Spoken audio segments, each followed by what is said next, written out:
안녕하십니까. 오늘 행사 사회를 맡게 된 도시외교 담당관 김선경 주무관입니다. 2026년도 제19회 국제기구 진출 설명회에 오신 모든 분들을 진심으로 환영합니다. 먼저 행사 시작에 앞서 비상 대피 안내 영상을 잠시 시청하시겠습니다. 여러분의 안전을 위해 비상시 대피로를 알려드립니다. 지금 여러분께서 계신 곳은 본관 다목적 홀입니다. 안전한 대피를 위해 여러분이 계신 곳과 가장 가까운 출구와 피난 계단의 위치를 확인하여 주시기 바랍니다. 비상시에는 화살표 방향으로 신속하게 대피하여 주시기 바랍니다. 비상 대피 시 주의사항을 알려드리겠습니다. 화재 시에는 물에 젖은 손수건 등으로 코와 입을 막고 자세를 최대한 낮추어 이동하여 주시기 바랍니다. 엘리베이터 탑승은 위험하니 반드시 안전한 피난 계단을 이용해 주세요. 소화기와 소화전의 위치는 다음과 같습니다. 소화기 사용 방법입니다. 소화기를 바닥에 두고 안전핀을 뽑아줍니다. 호스를 빼고 노즐을 불 쪽으로 향해 줍니다. 손잡이를 눌러 분말을 골고루 분사해 줍니다. 서울시는 시민의 안전을 최우선으로 생각합니다. 즐겁고 안전한 방문 되시기를 바랍니다. 감사합니다.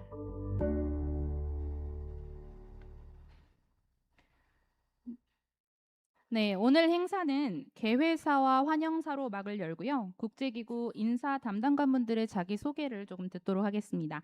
이후 외교부에서 진행하고 있는 국제기구 진출 프로그램 소개와 또 서울 소재 국제기구 현황은 어떻게 되는지 발표해 드리도록 하겠습니다.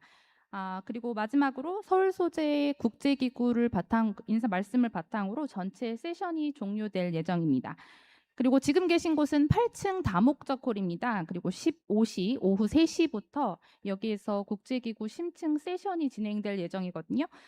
그리고 3층 대회의실로 내려가시면 이제 서울시 소재 국제기구의 홍보 또는 상담 부스가 진행되고 있어요.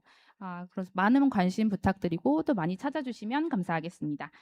그럼 먼저 장욱진 외교부 글로벌 다자 외교조정관님의 개회사가 있겠습니다. 무대에 올라오실 때 큰 박수 부탁드리겠습니다.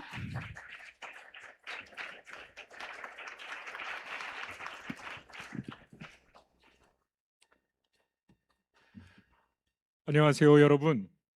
외교부의 글로벌 다자 외교조정관 장욱진입니다. 반갑습니다. 먼저 오늘 2026년 국제기구 진출 설명회에 참석해 주신 미래 국제무대 주역 여러분을 진심으로 환영합니다. 아울러 오늘 직접 자리해 주신 유엔사무국과 UNDP, 유니세프, 유네스코, 그리고 IAEA, OECD의 인사 담당자분 여러분께 깊이 감사 말씀을 드립니다. 바쁜 일정에도 우리 청년들을 위해 멀리서 귀한 시간과 경험을 나누어 주셔서 진심으로 감사드립니다. 또한 이번 설명회를 함께 준비해 주신 서울시 관계자 여러분들께 깊은 감사의 말씀을 드립니다. 사실 오늘 이 자리에서 여러분을 바라보니 지난날의 제 개인적인 도전과 실패가 문득 떠오릅니다. 저 역시 여러분 나이에 대학원에 다닐 때 UN 인턴십을 지원을 한 적이 있습니다. 근데 서류 전형도 통과하지 못하고 보기 좋게 떨어졌습니다. 이후에 저는 외교관 생활을 하다가 UN 사무총장실에서 반기문 총장님 특별보좌관으로도 근무를 해봤고, 그다음에 얼마 전까지 지난해 말까지 UN 본부에서 간부로도 일해본 적이 있습니다. 하지만 그 과정은 결코 쉽지 않았었습니다. 첫 번째로 UN 사무총장실에서 2014년에 처음에 근무할 때는 대한민국 외교관으로서 외교관 자격으로 반 총장님의 보좌관으로 특채가 돼서 갔습니다. 그래서 얼마나 이 프로세스가 힘든지 경험을 하지 못하고 바로 업무를 시작을 했습니다. 다시 외교부에 복직을 했다가 다시 유엔에 도전을 해보겠다고 지원을 했을 때는 여러 차례 여러 그 기구들의 몰래 지원을 했었었는데 번번이 낙방해서 여러 차례 뜻을 이루지 못했었습니다. 아무리 제가 금년이 외교관으로서 30년 차인데 외교 현장 경험이 있고 여러 근무를 했어도 국제기구의 문턱이라는 게 결코 쉽지는 않았었던 것 같습니다.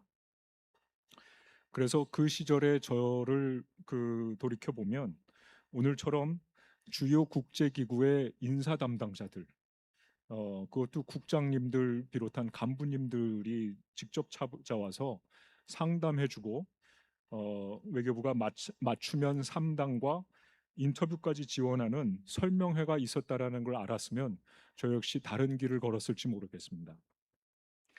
그만큼 지금 여러분이 마주하고 있는 오늘의 이 기회는 과거의 저를 포함한 여러 사람들이 간절히 바라던 소중한 기회라고 생각을 하시기 바랍니다.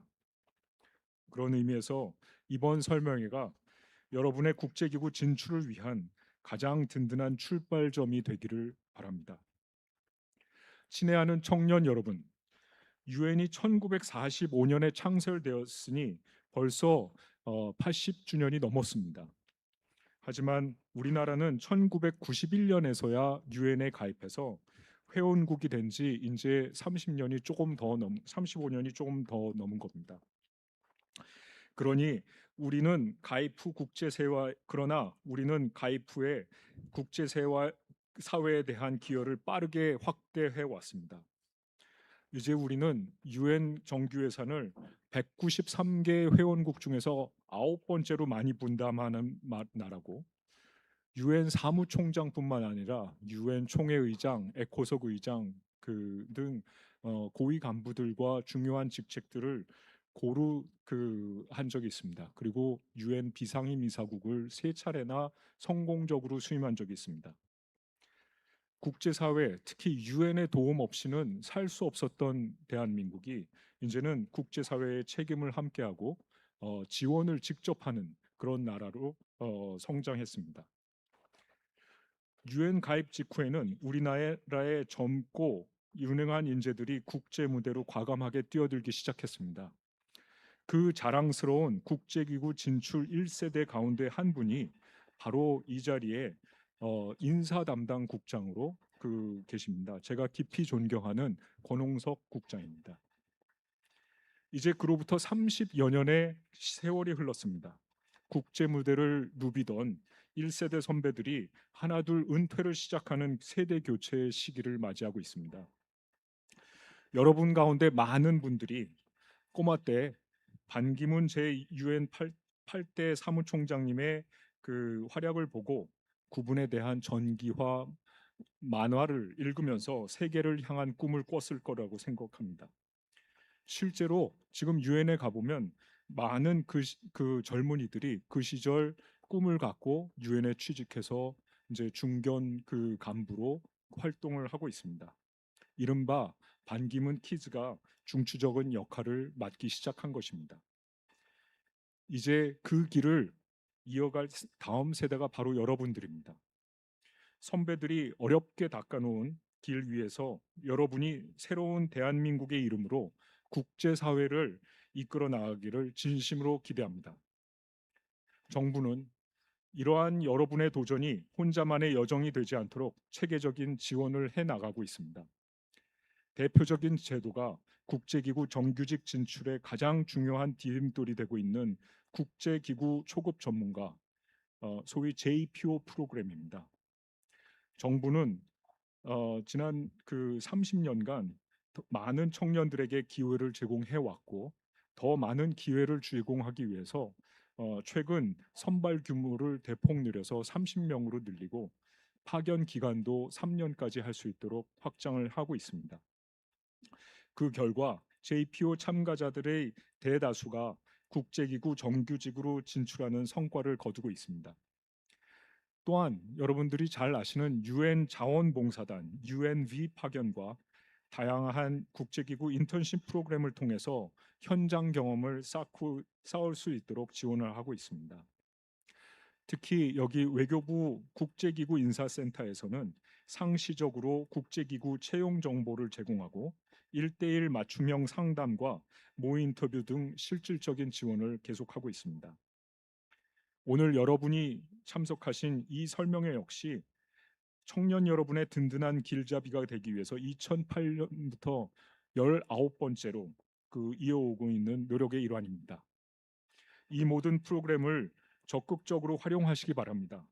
여러분의 도움을 요청할 때 저희 대한민국 정부는 가장 든든한 동반자가 되도록 노력하겠습니다. 친애하는 청년 여러분, 오늘날 국제사회는 지정학적 갈등과 기후위기, 팬데믹 이후의 복합위기 등으로 어느 때보다 어려운 위기를 직면하고 있습니다. 유엔을 비롯한 국제기구들 역시 새로운 변화와 혁신을 요구받고 있습니다.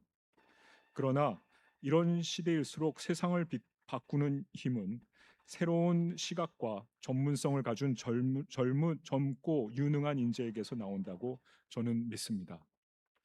지금 국제사회는 바로 여러분과 같은 청년들의 열성과 도전을 기다리고 있습니다. 오늘 이 자리에도 첫 도전을 준비하시는 분도 계실 거고 저같이 실패를 하셨던 분들도 계실 겁니다. 하지만 그 실패가 그리고 그 도전이 그 국제 무대를 향한 여정을 끝내는데 장애물이 되지 않기를 바랍니다.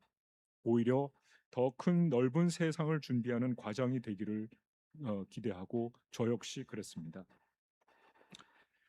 특히 요즘 유엔이 재정 위기 등으로 신규 채용이라든지 인턴 모집이 점점 힘들어지고 있는 것도 사실입니다. 하지만 그렇다고 해서 도전을 멈추지는 마시기 바랍니다. 결국에는 여러분들이 지금 노력하는 게 언젠가는 국제기구가 됐던 사기업이 됐던 학계가 됐던 어디에서건 큰 힘과 도움으로 경력으로 남을 것입니다. 외교부는 여러분이 세계를 무대로 꿈을 펼치는 그날까지 계속 지원을 하도록 하겠습니다. 그래서 오늘 이 자리를 브리핑도 많이 들으시고 그 다음에 사람들도 많이 만나시고 의견도 교환하시고 질문도 적극 하십시오. 그러니까 질문을 많이 할수록 여러분들한테 피가 되고 살이 되는 거고 이렇게 국제기구의 채용 담당자들을 한 자리에서 한꺼번에 볼 수 있다는 것은 굉장히 좋은 기회입니다. 그래서 세계를 위한 여러분의 도전은 곧 대한민국의 미래이며 국제사회의 미래이기도 합니다. 그래서 오늘 이 자리가 그 첫걸음이 되기를 진심으로 바랍니다. 그리고 저희 대한민국 정부는 계속 여러분의 담대한 도전과 성공을 진심으로 기원하겠습니다. 감사합니다.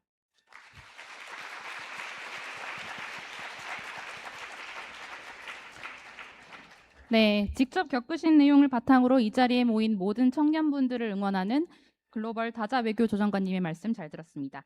다음으로는 김명주 서울시 글로벌 도시정책관님의 환영사를 청해 듣겠습니다. 큰 박수로 맞이해 주시면 감사하겠습니다.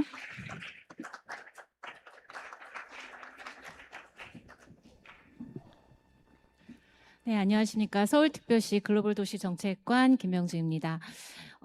오늘 제19회 국제기구 진출 설명회에 참석해 주신 여러분 진심으로 환영합니다.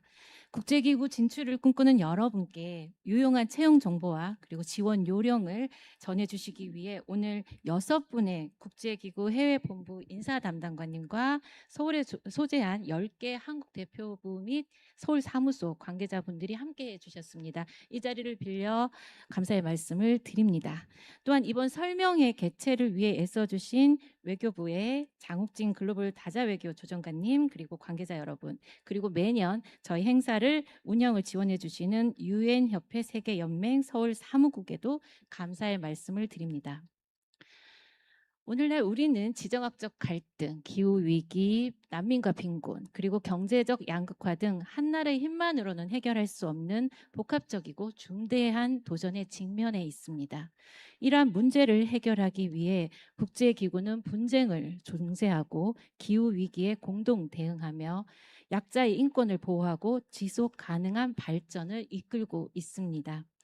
국제기구에서 일한다는 것은 단순한 직업을 넘어 인류의 보편적 가치를 실현하는 뜻깊은 여정이며 동시에 여러분의 재능과 열정을 세계 무대에서 빛낼 수 있는 소중한 기회라고 생각합니다. 서울시는 청년들의 국제기구 진출을 자랑스럽게 생각하며 여러분의 꿈을 실현하는 든든한 동반자가 되고자 합니다.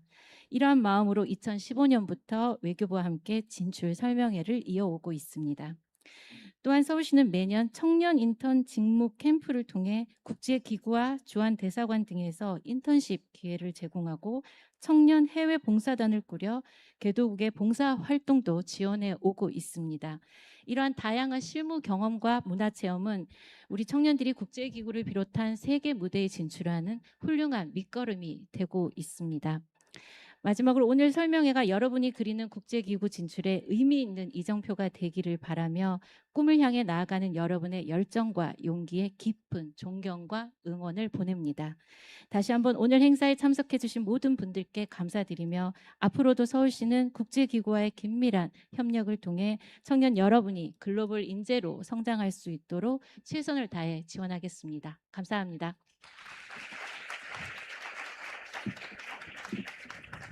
네, 서울시도 여러분의 여정에 함께하겠다는 아주 든든한 말씀이었습니다. 다음으로 오늘 설명회를 위해 자리해 주신 국제기구 인사 담당관 분들의 간략한 인사와 또 기구별 소개를 들어보는 시간을 갖겠습니다. 네, 잠시 무대를 정돈하고요. 국제기구 인사 담당관 분들 무대를 올라오실 때 또 한 번 더 환영의 박수 보내주시면 네, 감사합니다.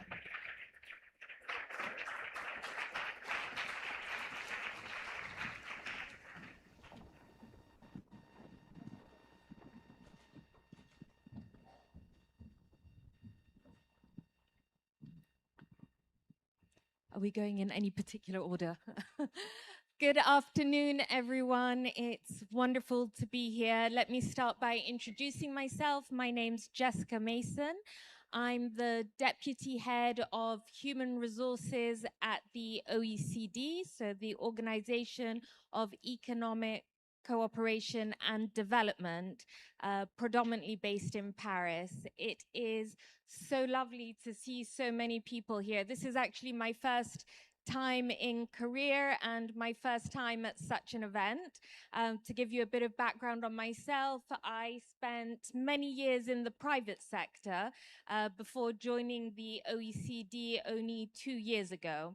And my role as deputy head, I oversee the whole of our HR services, but I'm in a double-hatted role that looks after a division called the Client Services Group.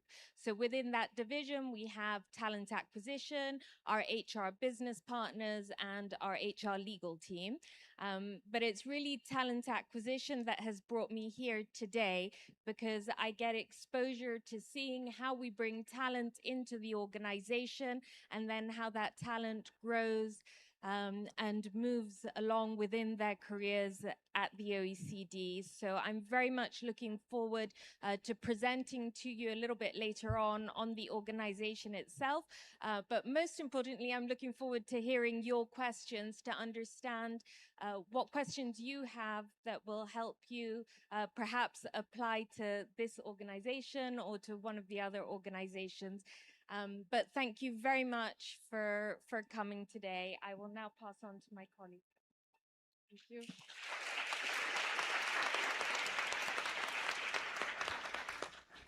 Good afternoon. What a pleasure, and thank you for joining us to this wonderful and important event to you, to us. My name is Anna Dima. I'm Human Resources Business Partner in the International Atomic Energy Agency. I'm happy to be here today with you, and as my colleague Jessica mentioned, we are here to hear questions from you, interests from your side, and I hope I see in some of you the future of the UN later on in a couple of years. IAEA is known as the watchdog of the nuclear energy field, kind of. So I hope you are keen enough to find out a bit more information about it and how to apply. And I'm here to present you that a bit later on. And thank you for your time.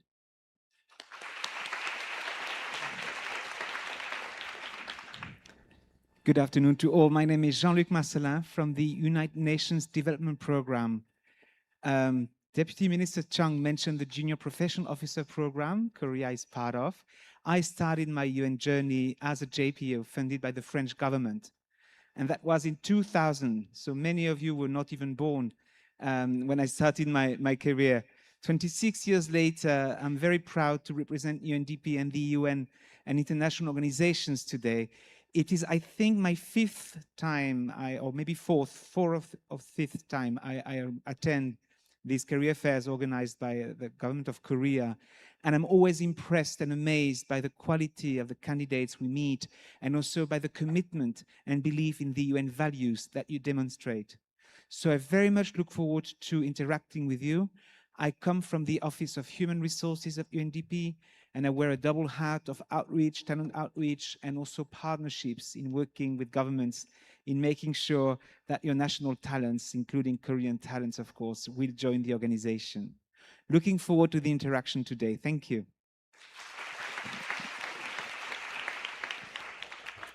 Hello, everyone. My name is Aina Karlieva. I'm Chief Interim Talent Acquisition and Outreach at UNESCO. UNESCO, it's the United Nations educational, scientific, and cultural organization. And this is my third time being and participating in this event. And as my colleague Jean-Luc said, I'm always amazed by the interactions with the young people, and happy to be there, and also looking forward to presenting about UNESCO, and also to interacting with you and to responding to any questions you may have. Thank you very much, and good luck.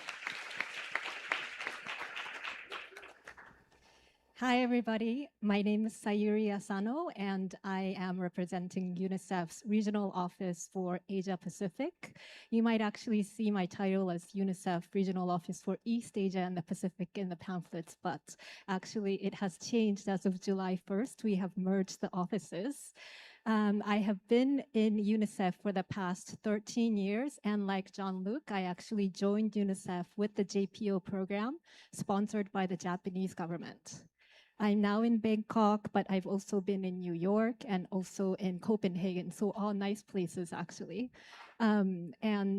Before working for UNICEF, I actually worked in the private sector and also in federal government agency as well. I'm really looking forward to interacting with you and really pleased to be here, and thank you so much.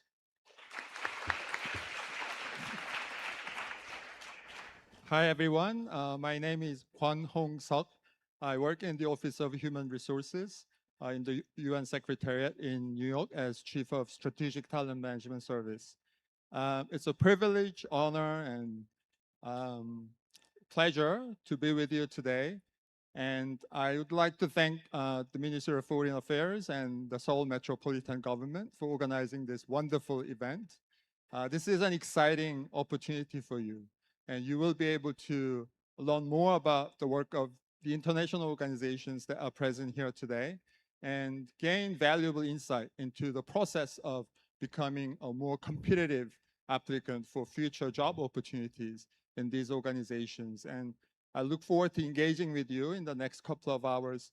I have been working in the UN for 31 years, 4 years in economic development, and 27 years in human resources area. I joined the UN through the Young Professionals Program. It has been a fulfilling and rewarding opportunity, and I can encourage each one of you to become part of that journey. And this is a wonderful, wonderful opportunities for you. So Hope you all the best, and again, look forward to engaging with you the next couple of hours. Thank you very much. Thank you very much for the introduction. So now we are going to take the group photo together. Please stay on the stage. 외교부와 또 서울시 관계자 여러분들 무대 위로 올라오셔서 함께 단체 사진 촬영 이어지겠습니다.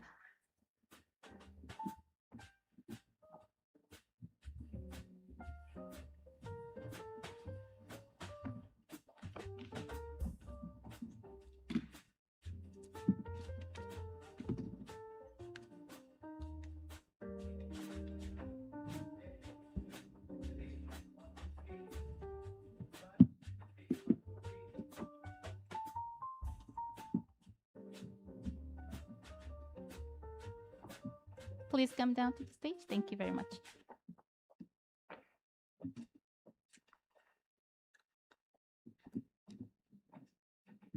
네, 이번에는 외교부에서 진행하고 있는 다양한 국제기구 진출 프로그램에 대한 소개가 이어지겠습니다. 심수아 외교부 유엔과 외무사무관님을 박수로 환영해 주시면 감사하겠습니다.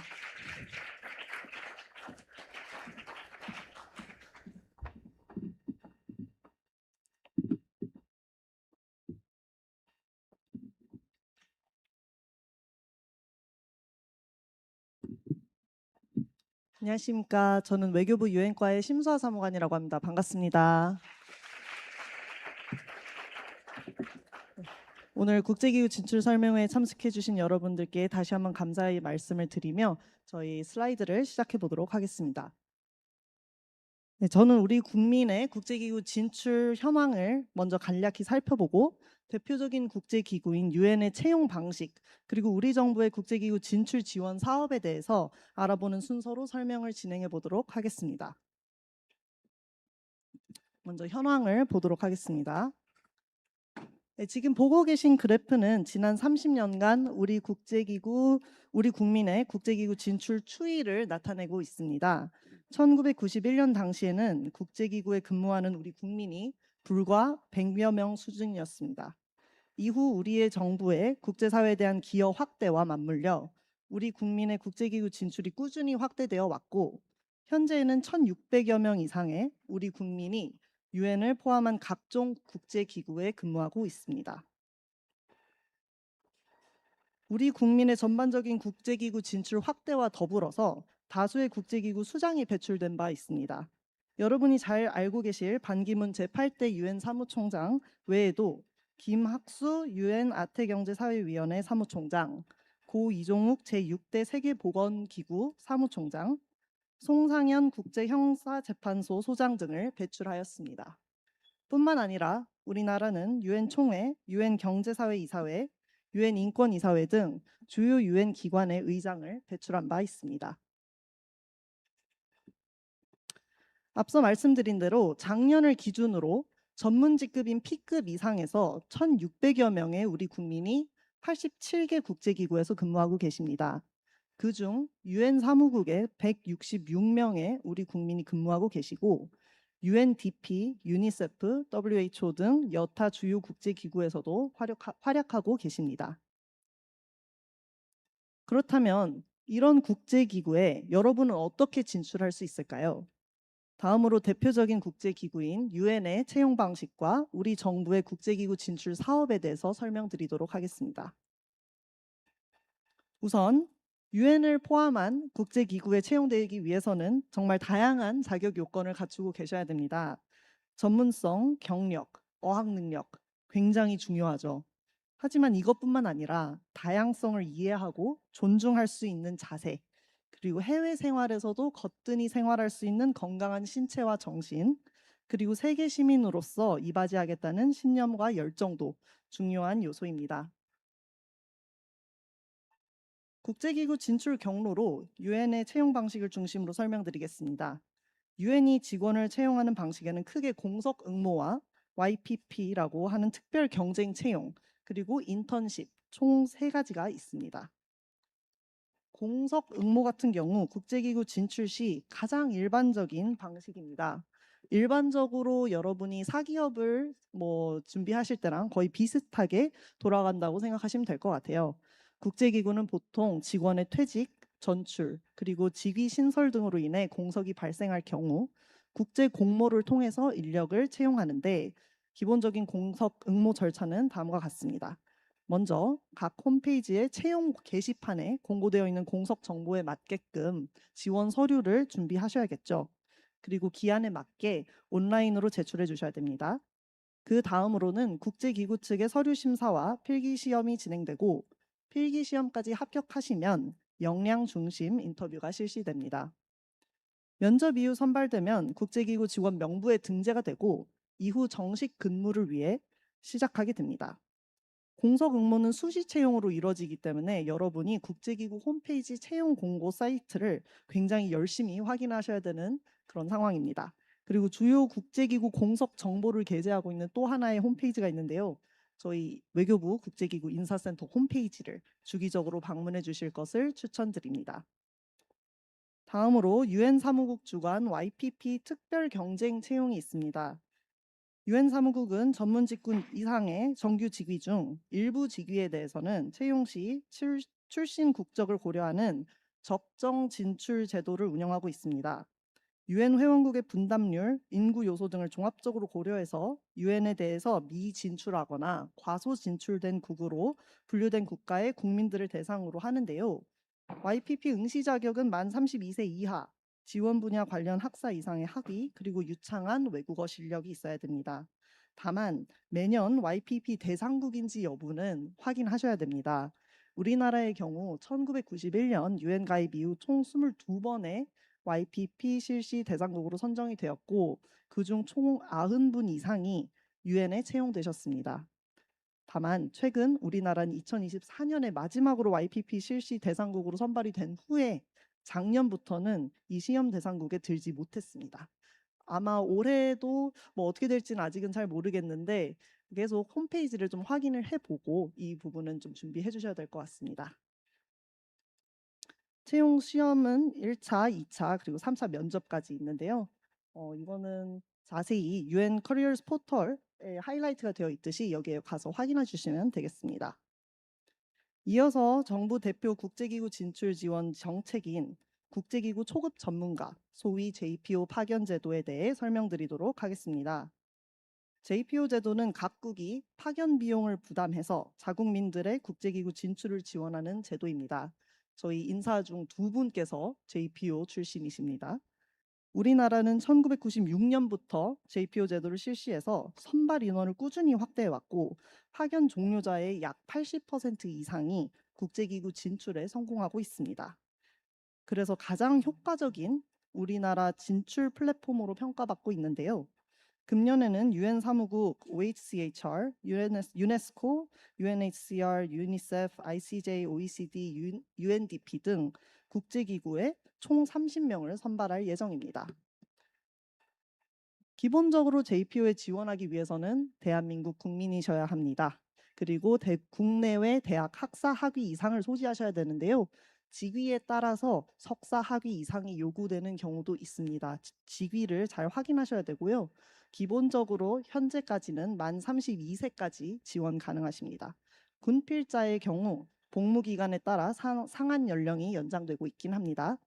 그리고 남성의 경우에는 병역 필자, 면제자 또는 시험 시행 연도 말일까지 전역 예정자까지 지원하실 수 있으며 영어 능력 검정 시험 성적도 요구됩니다. 저희는 최대 2개 직위까지 복수 지원이 가능하신 점을 참고해 주시면 감사하겠습니다. 그리고 올해 JPO 선발 공고는 6월 중에 마감되었습니다. 내년을 위해서 준비를 하고자 한다면 저희 국제기구 인사센터 홈페이지에 공고를 참고하셔서 미리 한번 준비해 보는 것도 권해드립니다. 올해를 기준으로 선발 절차를 간단히 소개시켜 드리자면 올해 5월부터 6월 말까지 외교부와 국제기구에서 JPO 선발 공고를 게재하였습니다. 현재는 1차 서류 심사가 진행 중이며 8월경에는 외교부에서 한국어 능력 시험 및 능력 적격성 평가 면접을 실시할 예정입니다. 면접을 통과하시면 국제기구에서도 2차 면접 또는 시험을 치르게 될 것이며 이후 최종 합격자는 저희 국제기구 인사센터에서 따로 안내드릴 예정입니다. 외교부 주최 합격자 대상 오리엔테이션이 이루어진 후 국제기구 측 일정에 따라 파견이 이루어지고 있습니다.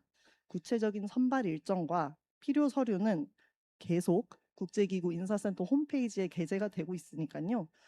꼭 확인을 꾸준히 해주시기 바랍니다. 저희 유엔 자원봉사단 파견 역시 JPO와 함께 운영하고 있는 주요 진출 사업입니다. 외교부는 우리 인재들에게 국제기구 현장 근무 경험을 제공할 수 있도록 1986년부터 UNB 봉사단원 파견을 시작하였으며 JPO와 마찬가지로 파견 인원을 꾸준히 확대해 왔습니다. 금년에는 청년 봉사단 30명, 전문 봉사단 30명, 총 60명을 선발할 예정입니다. 아무래도 국제기구에서 근무할 봉사단이다 보니 영어로 업무 수행은 당연히 가능해야 합니다. 그리고 일부 직위나 파견지는 영어 외에 프랑스어, 스페인어 등을 요구할 수도 있습니다. 여러분이 영어뿐만 아니라 다른 제2외국어도 할 줄 안다면 더 큰 기회들이 열릴 것입니다. 청년 봉사단의 경우 만 22세에서 29세 사이 대학교 졸업생이어야 하며 선발 시 최대 1년 6개월간 파견이 가능합니다. 전문 봉사단원의 경우 만 27세 이상 학사 학위 이상의 학력과 3년 이상의 관련 경험이 필요하고 선발 시 최대 2년간 파견이 가능합니다. 이 외에도 우리 정부 각 부처에서는 우리 청년을 대상으로 다양한 인턴십 프로그램을 운영하고 있습니다. 대표적으로 외교부에서는 중남미 지역기구 인턴 파견 사업, 에너지 관련 국제기구 인턴 파견 사업 등을 운영하고 있으며 그 외에도 환경부, 농림부, 과기부, 그리고 산자부에서 해외 진출 인턴십을 운영하고 있습니다. 제가 여러 번 언급드렸던 국제기구 인사센터 홈페이지입니다. 이 모든 정보, 앞서 말씀드렸던 모든 정보는 이 홈페이지에서 확인이 가능하니 그리고 이 외에도 국제기구 공석 정보, 국제기구에 진출한 우리 국민들의 후기, 우리 국민의 활동 수기를 공유하고 있으니까 많은 관심 부탁드립니다. 그럼 이상으로 발표를 마치겠습니다. 감사합니다.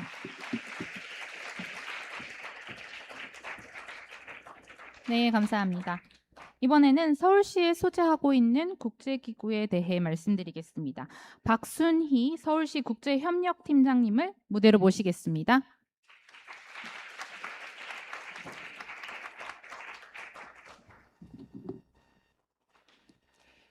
안녕하십니까. 서울시 국제기구 협력팀장 박순희입니다. 먼저 오늘 설명에 참석해 주신 모든 분들께 감사를 드립니다. 지금부터 서울에 소재한 국제기구에 대해서 간단하게 설명드리겠습니다. 국제기구는 기후위기, 빈곤, 분쟁 등 한 국가 또는 도시가 해결할 수 없는 문제들을 전 세계가 공동의 문제 해결하기 위해 함께 노력하는 국제적 협의체입니다.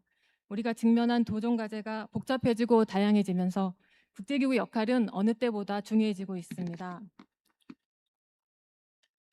오늘날 국제기구들은 거버넌스, 경제, 인권 구호, 환경, 교육, 기술 협력 등 다양한 글로벌 이슈들을 해결하고 협력하기 위해 세계 곳곳에서 활발하게 활동하고 있습니다. 서울시는 글로벌 도시로서의 위상을 높이고 글로벌 리더십을 강화하기 위해 유수의 국제기구를 유치하고자 노력해왔으며 2026년 7월 현재 서울에 38개의 국제기구가 활발하게 활동하고 있습니다.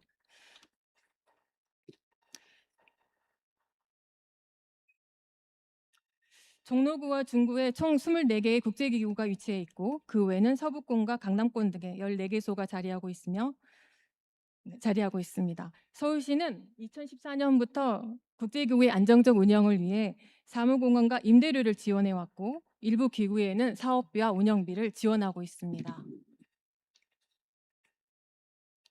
국제기구는 유형별로 국가를 회원으로 하는 유엔과 그 산하 전문기관, 그다음에 OECD 등 정부 간 국제기구, 시티넷, 세계 스마트 시티 기구 등 지방 정부를 회원하는 도시 간 국제기구, 유엔협회, 세계연맹, 세계 자연기금 등과 같은 개인, 단체, 시민사회 등이 설립하는 국제 NGO로 나눌 수 있습니다. 서울에 소재한 국제기구를 이 유형으로 나누어 보면 유엔 인권 최고 대표 사무소 한국 사무소, 세계은행 그룹 서울 연락 사무소 등 유엔 및 정부 간 기구가 22개소, 서울시가 의장 도시인 시티넷, 세계 스마트 시티 기구 등 도시간 기구가 9개소, 유엔협회 세계연맹 서울사무국 등 국제 NGO가 7개소가 서울에서 활동하고 있습니다. 서울시는 국제기구의 원활한 활동과 교류 협력을 지원하고자 2013년부터 서울 글로벌센터 건물을 운영하고 있습니다. 정로구에 위치한 서울 글로벌센터 빌딩은 지상 15층 규모로 현재 11개의 국제기구와 외국인 지원기관 등이 입주해 있습니다.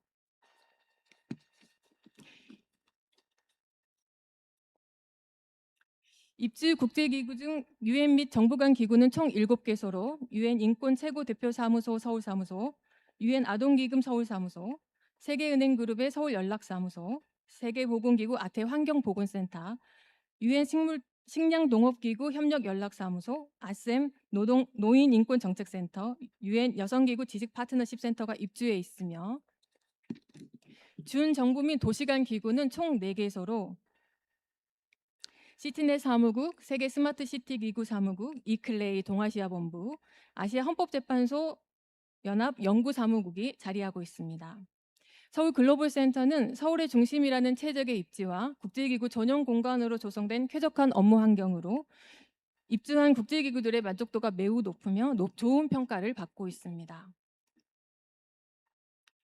마지막으로 오늘 3층 대회의실에서 열리는 부대 행사를 안내해 드리겠습니다. 시티넷 사무국, 위고 사무국, 유엔 인구기금 한국사무소, 국제이주기구 한국대표부 등 서울 소재 10개 기구가 참여하는 홍보 부스가 5시까지 운영됩니다. 서울 소재 국제기구에 관심 있으신 분, 인턴 등 채용에 문의가 있으신 분들은 가셔서 상담 받아보시기 바랍니다. 서울시는 앞으로도 사회, 경제, 문화적으로 영향력 있는 국제기구 유치와 지원을 지속하고 여러분들의 국제기구 진출을 응원하겠습니다. 오늘 이 자리가 여러분들의 꿈과 열정을 실현하는 의미 있는 첫걸음이 되시길 바랍니다. 감사합니다.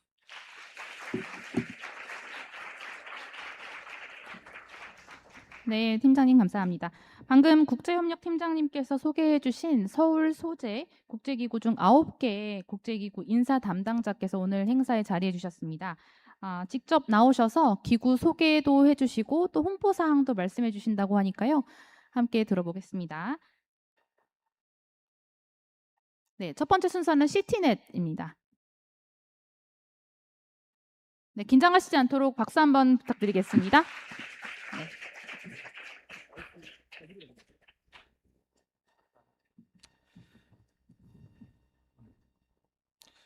네, 안녕하세요. 시티넷 사무국 소개를 맡은 프로그램 담당관 송원섭입니다. 인사드리겠습니다.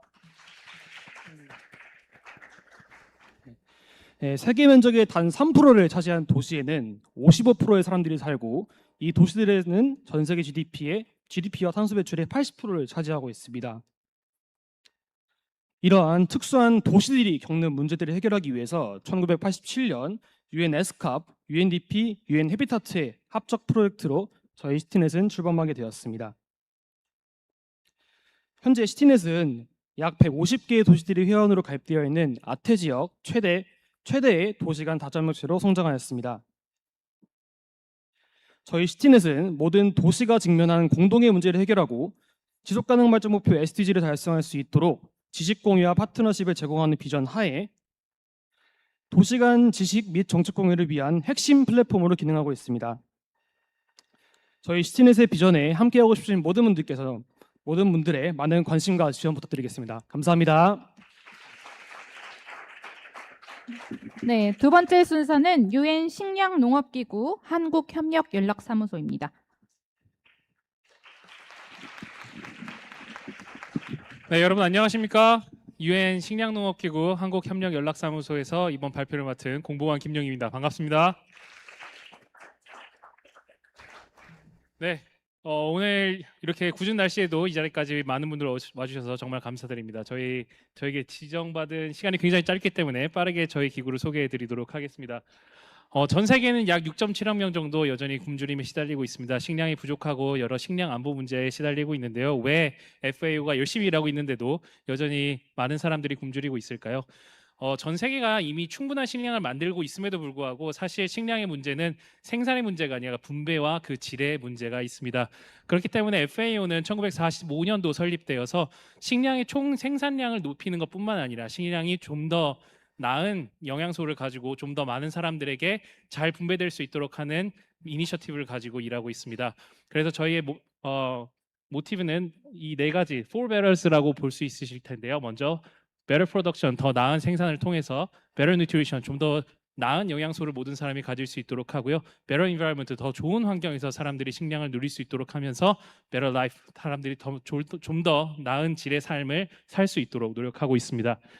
저희는 여러 가지 일들을 하고 있습니다. 이러한 일들을 통해서 저희 전 세계 식량 안보 문제에 기여를 하고 있는데요. 첫 번째로는 많은 국가들이 모여서 함께 논의할 수 있는 협의의 장을 만들고 있고요. 이런 협의의 장을 통해서 도출된 여러 가지 의제들을 가지고 그 의제들을 뒷받침할 수 있도록 많은 데이터들과 자료들을 만들어내고 있습니다. 그 자료들을 가지고 많은 국가들이 실질적인 정책을 만들어낼 수 있도록 저희가 조언하고 있습니다. 저희는 국제적인 기준도 만들고 있습니다. 여러분들이 편의점에서 가서 사시는 여러 가지 제품들이나 과자 뒷면을 보시면 뉴트리션 팩트 같은 것들이 있지 않습니까? 그런 팩트들을 만들어낼 수 있도록 저희가 기준을 제공하고 있고요. 국제식물보호협약이나 PSM의 항만국 조치협정 같은 여러 가지 협정을 통해서 많은 국가들이 좀 더 안전한 식품을 올바른 기준으로 만들어낼 수 있도록 도움을 드리고 있습니다. 그리고 여러 가지 현장에서 국가를 위해서 돕고 있습니다. 저희가 양식업이라든지 농업이라든지 저희가 식량 농업기구긴 하지만 농업만 하고 있지는 않습니다. 양식업, 어업, 산림업, 수산업 모든 분야에 식량과 관련되어 있다면 모든 일을 하고 있기 때문에 현장에서 각 개발도상국 국가들이 이러한 산업에 좀 더 좋은 역량을 가지고 실행할 수 있도록 저희가 도움을 드리고 있습니다. 그리고 여러 가지 이니셔티브를 통해서 프라이빗 섹터도 저희가 함께 할 수 있도록 노력하고 있고 많은 분들께서 국가별 대표 농산물을 통해서 실질적인 효과를 보고 또 각 국가들별로 가장 중요한 농산물에 집중해서 생산할 수 있도록 도움을 드리고 있습니다. 그리고 청년들과 함께하는 프로그램도 여러 가지가 준비되어 있습니다. 여러분들께서 여기 오신 많은 분들이 청년일 거라고 생각을 하는데요. 저희가 월드 푸드 포럼이나 또 월드 푸드 포럼 한국 내셔널 챕터 등을 통해서 청년분들이 이 식량 문제에 기여할 수 있도록 많은 플랫폼을 제공하고 있습니다. 또 저희 한국협력연락사무소는 저희가 여러 한국 정부들과 진행하고 있는 많은 파트너십들을 통해서 전 세계의 한국의 좋은 기술들과 좋은 경험들이 공유될 수 있도록 노력하고 있고 한국이 이 전 세계적 식량 안보 문제에 기여할 수 있도록 도움을 드리고 있습니다. FAO에서 여러 가지 커리어 어퍼튜니티를 제공하고 있고 인턴십도 있고 여러 가지 기회들이 있으니까요. 아까 소개해 주셨던 것처럼 3층에 오시면 저희 부스가 진행되고 있습니다. 관심 있으신 분들께서 많이 참여해 주시면 감사하겠습니다. 여기까지 하겠습니다. 감사합니다.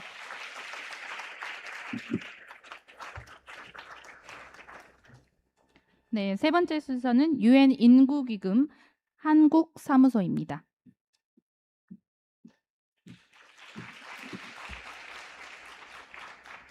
네, 안녕하십니까. 저 유엔 인구기금 UNFPA 서울 사무소의 소개를 맡은 운영지원 담당관 김우영이라고 합니다. 반갑습니다.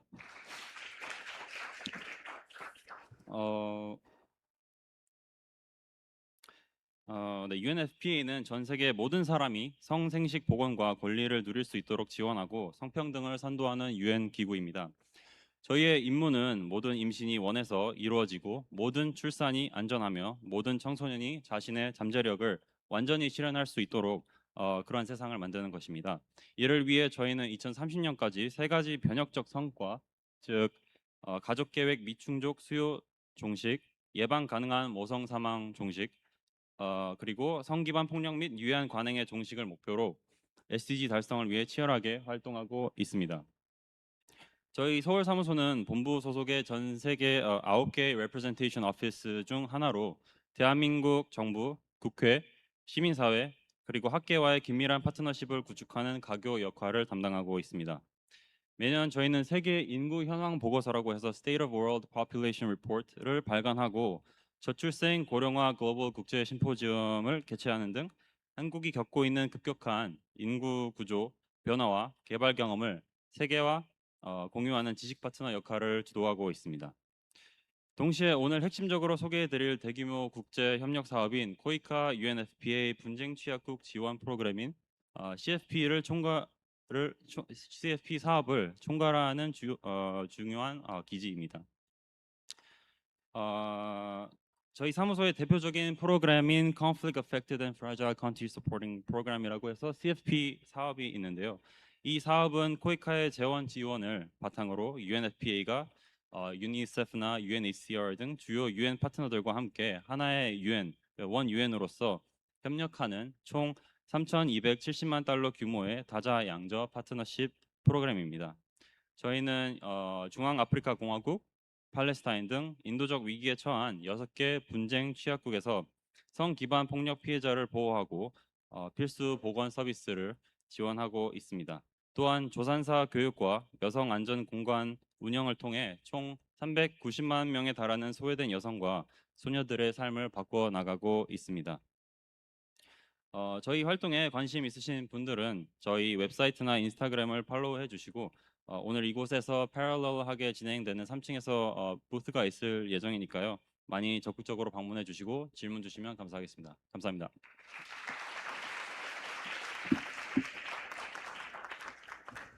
네, 네 번째 순서는 유엔 난민기구 한국 대표부입니다.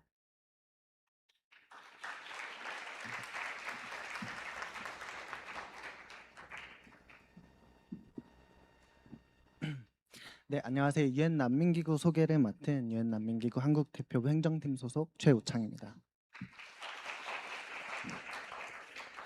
저희 유엔 난민기구에 대해서 이제 소개를 좀 드리면요. 유엔 난민기구는 분쟁과 박해로 집을 떠나야만 했던 이제 강제 실향민들의 생명과 인권을 보호하고 이들의 어떤 근본적인 해결책을 모색하는 유엔 기구입니다. 제2차 세계대전 이후에 유엔 총회를 통해 이제 난민을 보호하는 임무를 부여받았으며 현재는 122개 국가에서 활동을 하고 있습니다. 특히 한국에서는 2001년 일본 연락사무소를 통해 활동을 시작했으며 2006년에는 한국 대표부로 승격하여 한국 사회의 옹호와 참여를 이끌어내고 있습니다.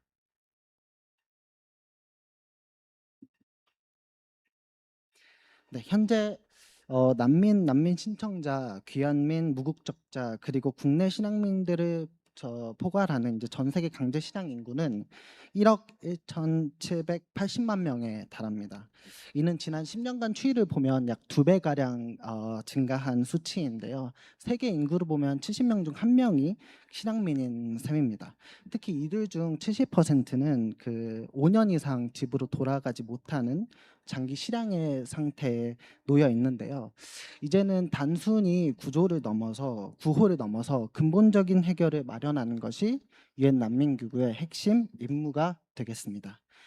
난민을 정의하고 보호하는 국제적 기준을 제시한 1951 난민협약이 체결된 75주년이 된 올해 저희 유엔 난민기구는 50 by 35라는 비전을 발표했는데요. 간단하게 말씀을 드리면 2035년까지 원조에 의지해 살아가는 우리 장기 실향민들의 수를 50, 그러니까 절반으로 줄이겠다라는 목표입니다. 그래서 난민들이 원조를 받는 대상에서 벗어나서 이제 자립하고 지역 사회에 통합되고 그리고 주체적으로 미래를 그려갈 수 있는 그런 변화를 만들고자 합니다. 그리고 이런 패러다임의 전환을 완성하기 위해 여기 계신 바로 그 대한민국 청년 여러분들의 재능과 전문성이 필요합니다. 위기에서 변화로 그리고 의존에서 존엄으로 그리고 구호에서 미래를 세우는 지원으로 나아가는 여정에 함께해 주시길 바랍니다. 감사합니다.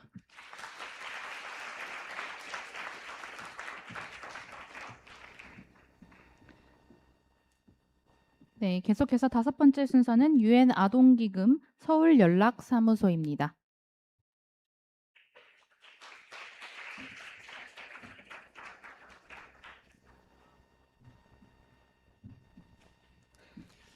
네, 안녕하세요. 저 유니세프 서울연락사무소 지명길 공무원이 합니다.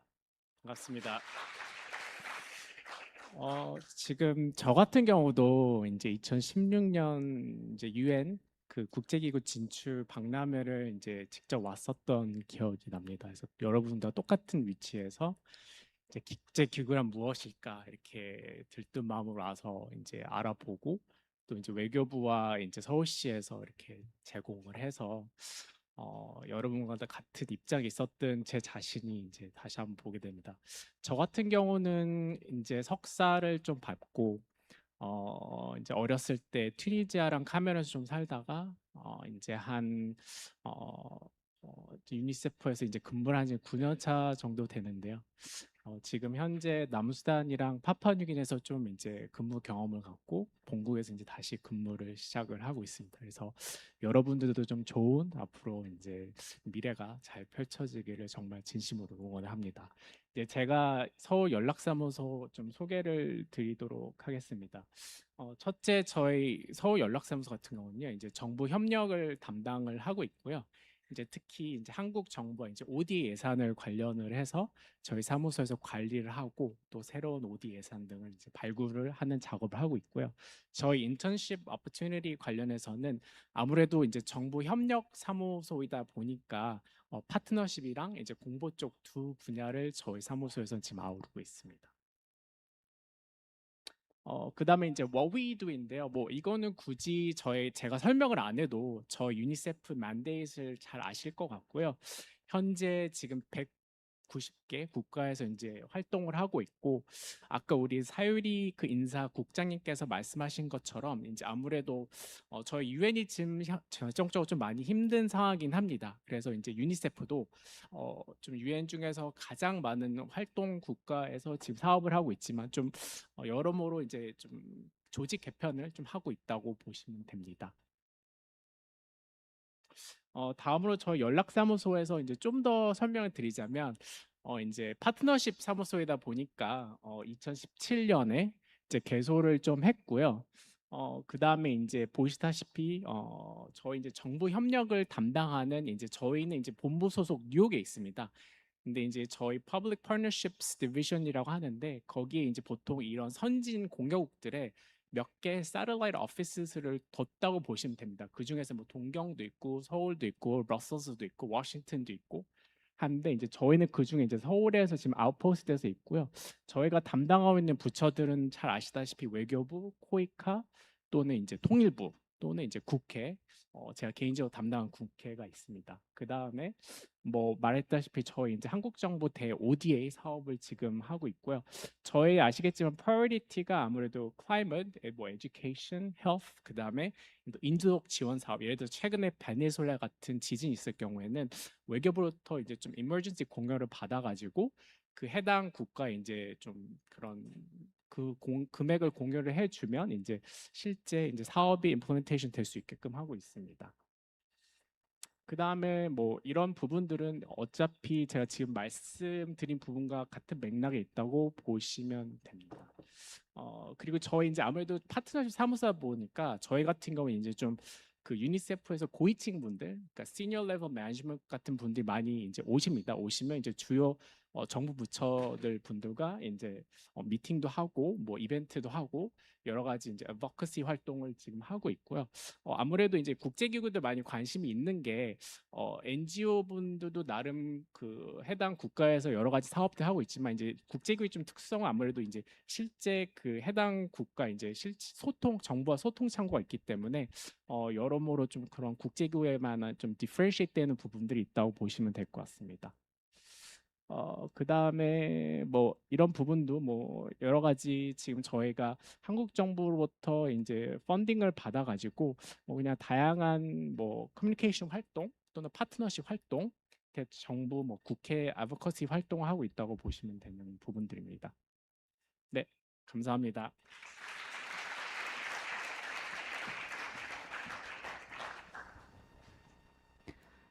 네, 시간 관계상 조금 빠르게 진행하겠습니다. 다음 6번째 순서로 유엔 여성기구 지식 파트너십 센터 모시겠습니다.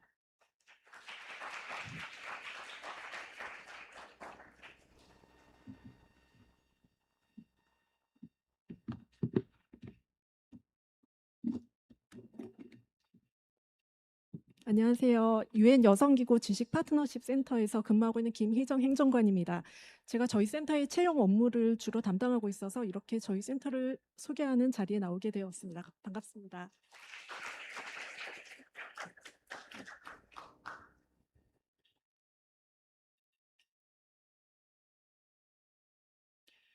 간략하게 저희 유엔 위민에 대해서 말씀드리겠습니다. 저희 조직은 2010년에 유엔 총회의 결의로 설립된 성평등과 여성 역량 강화를 위한 유엔 기구입니다. 반기문 제8대 유엔 사무총장님께서 재임 시절 기존의 유엔에 흩어져 있던 여성 관련 기구들을 통합하여 효율성을 높이고자 유엔 여성기구의 창립을 주도하셨고요. 그리고 이런 저희 조직은 여성의 리더십 확대, 경제적 역량 강화, 젠더 폭력 종식, 그리고 여성 평화 안보 및 인도주의적 지원 등의 4가지 핵심 분야와 관련된 그런 정책 프로그램 및 다양한 활동 등을 활발하게 펼치고 있습니다. 저희 유엔 여성기구는 비록 역사가 짧은 신생 조직이지만 전 세계적으로 다양한 국가에서 4천여 명의 직원들이 현재 일을 하고 있습니다. 저희 헤드쿼터는 현재 뉴욕, 나이로비 그리고 독일에 본에 분산되어 있으며 6개 지역에 90개의 국가에 사무소를 두고 있습니다. 저희 유엔 여성기구 지식 파트너십 센터에 대해서 간단히 소개하겠습니다. 저희 센터는 대한민국 성평등 가족부의 협력을 통해 2022년 서울시에 설립되었습니다. 종로구 서울 글로벌 센터에 있는 저희 센터는 아시아 태평양 지역에 속하고 그래서 주로 이 지역 사무소들과 긴밀하게 협력을 하여 일을 하고 있습니다. 현재 저희 센터는 트레이닝팀, 연구 및 데이터팀, 그리고 대외 협력팀으로 구성되어 있으며 성평등과 여성 권한 강화를 위한 다양한 활동들을 수행하고 있습니다.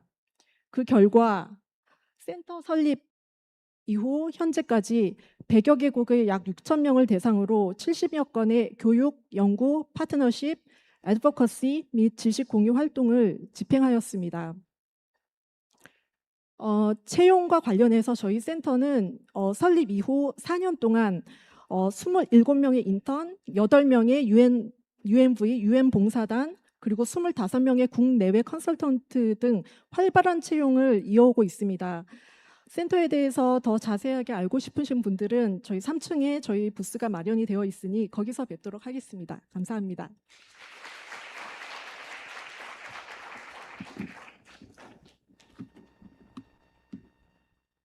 네, 다음 발표자분은 세계 스마트 시티 기구 위고입니다.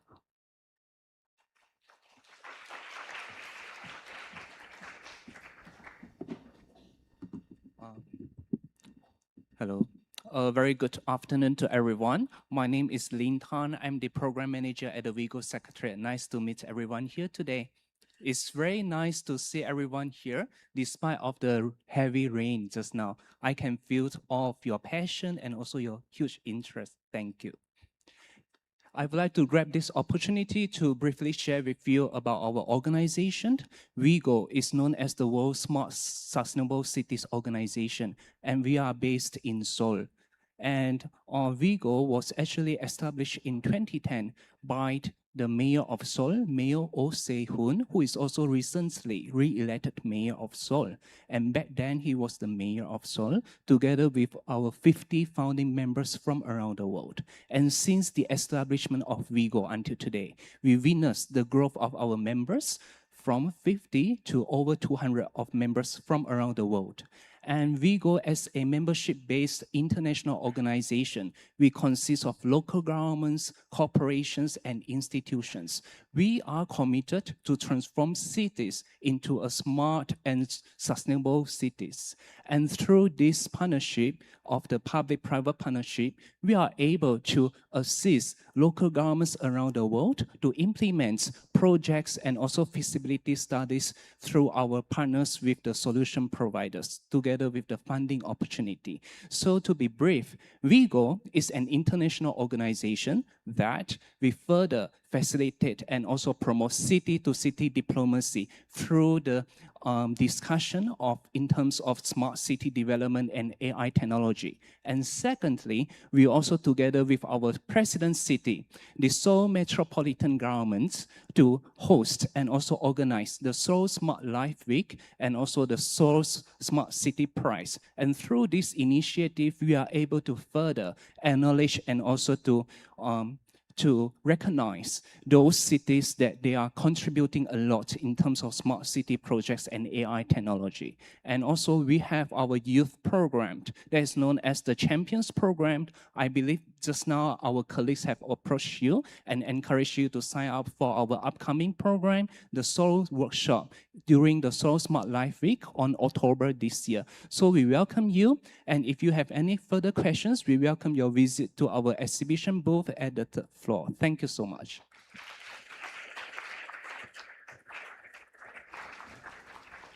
네, 여덟 번째 순서는 유엔 세계 식량 계획 한국 사무소입니다. 네, 안녕하세요. WFP 한국사무소 김민수라고 합니다. 저 인사 업무를 담당하고 있고요. 일단 여러분의 시간은 굉장히 소중하니까 제게 주어진 2분 동안 WFP에 대해서 정말 두 가지 사실만 기억하고 가시면 되겠습니다. 첫 번째는 일단 WFP는 가장 큰 인도주의 기구입니다. 그래서 뭐 여기에 있는 120개국 국가사무소에 23,000명의 직원이 있다. 그 다음에 뭐 트럭과 비행기가 여러 개 있다. 요것들은 그냥 WFP가 가장 큰 인도주의 기구라는 거를 나타내고 있는 숫자입니다. 그래서 인사적인 측면에서는 어떤 의미일까요?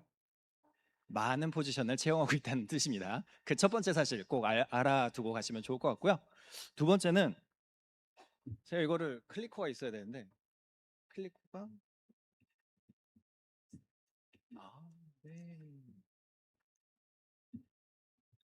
네, 두 번째는 WFP는 보통 부스에 오시면 이제 푸드만 하느냐고 이렇게 여쭤보시는 분이 많은데 푸드도 하고요. 이머전시 리스폰스를 이제 주로 맨데이트를 갖고 있는 기구고 그 외에도 이네이블러다. 두 번째는 이네이블러다라는 걸 알고 가시면 좋을 것 같습니다. 그 말인즉슨 저희가 이제 이머전시 리스폰스 상황에 오면은 클러스터 어프로치라고 해가지고 여러 클러스터에 각 리드하는 에이전시가 있습니다. 그 중에 푸드 시큐리티는 저희가 FAO와 함께 코 리딩을 하고 있고요. 그 다음에 의외로 로지스틱이랑 IT 텔레커뮤니케이션도 저희가 리드를 하고 있습니다. 그래서 인사적인 측면의 임플리케이션은 푸드뿐만 아니라 다양한 직무도 채용하고 있다라는 뜻을 의미를 알고 계시면 좋을 것 같고 더 많은 정보 그 다음에 저도 이제 인사 업무를 굉장히 오래 하고 있었기 때문에 뭐 서류 전형부터 면접 그 다음에 필기시험까지 그 자잘자잘한 팁을 더 알고 싶으시면 3층에 오셔가지고 더 많은 이야기를 나누면 좋을 것 같습니다. 감사합니다.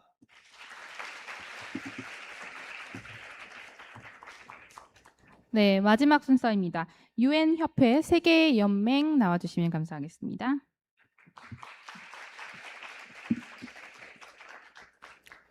네, 안녕하세요. 저는 유엔협회 세계연맹 서울사무국 총괄 조정관 이영진입니다. 만나서 반갑습니다. 네, 벌써 마지막 기관 소개 순서인데요. 쉬는 시간 전 마지막 1분까지 함께 해주시면 감사드리겠습니다. 오늘은 저희 기구에게도 또 저에게도 개인적으로 참 의미 있는 자리입니다. 유엔협회 세계연맹은 2016년부터 국제기구 진출 설명회를 함께 후원해왔고 또 공교롭게도 제가 2016년 입사 후 처음 맡았던 사업도 바로 이 행사였습니다. 그때는 행사 운영하느라 뛰어다니기 바빴는데 10년이 지나 이렇게 여러분께 기관 소개를 할 수 있게 되어 감회가 새롭습니다. 저희 유엔협회 세계연맹은 1946년에 설립된 국제 비영리 기구로 시민사회와 유엔을 연결하는 가교 역할을 하고 있습니다. 뉴욕, 제네바, 서울 사무국을 중심으로 평화 안보, 인권, 지속 가능한 발전을 중심으로 유엔의 주요 의제와 관련된 다양한 사업들을 여러 유엔 기구와 함께 추진하고 있습니다. 서울 사무국에서는 오늘 같은 국제기구 진출 설명회뿐만 아니라 유엔 현장 연수, 모의 유엔, SDG 교육 등 다양한 프로그램을 운영하며 국제기구를 꿈꾸는 청소년과 청년들을 만나고 있습니다. 마지막으로 화면에 보이는 QR코드로 인스타그램 저희 많이 팔로우해 주시면 저희가 진행하고 있는 다양한 협력 사업까지 가장 빠르게 소식 받아줄 수 있으니까요. 많이 팔로우해 주시고 오늘 궂은 날씨에도 참석해 주신 모든 분들께 진심으로 감사드리고 또 오늘 행사를 주최하시는 외교부 서울시 관계자분들과 또 저 열심히 발로 뛰고 있는 유엔협회 세계연맹 직원분들과 또 15명의 자원봉사자분들께 진심으로 감사드리면서 오늘 많이 인사 마치도록 하겠습니다. 감사합니다.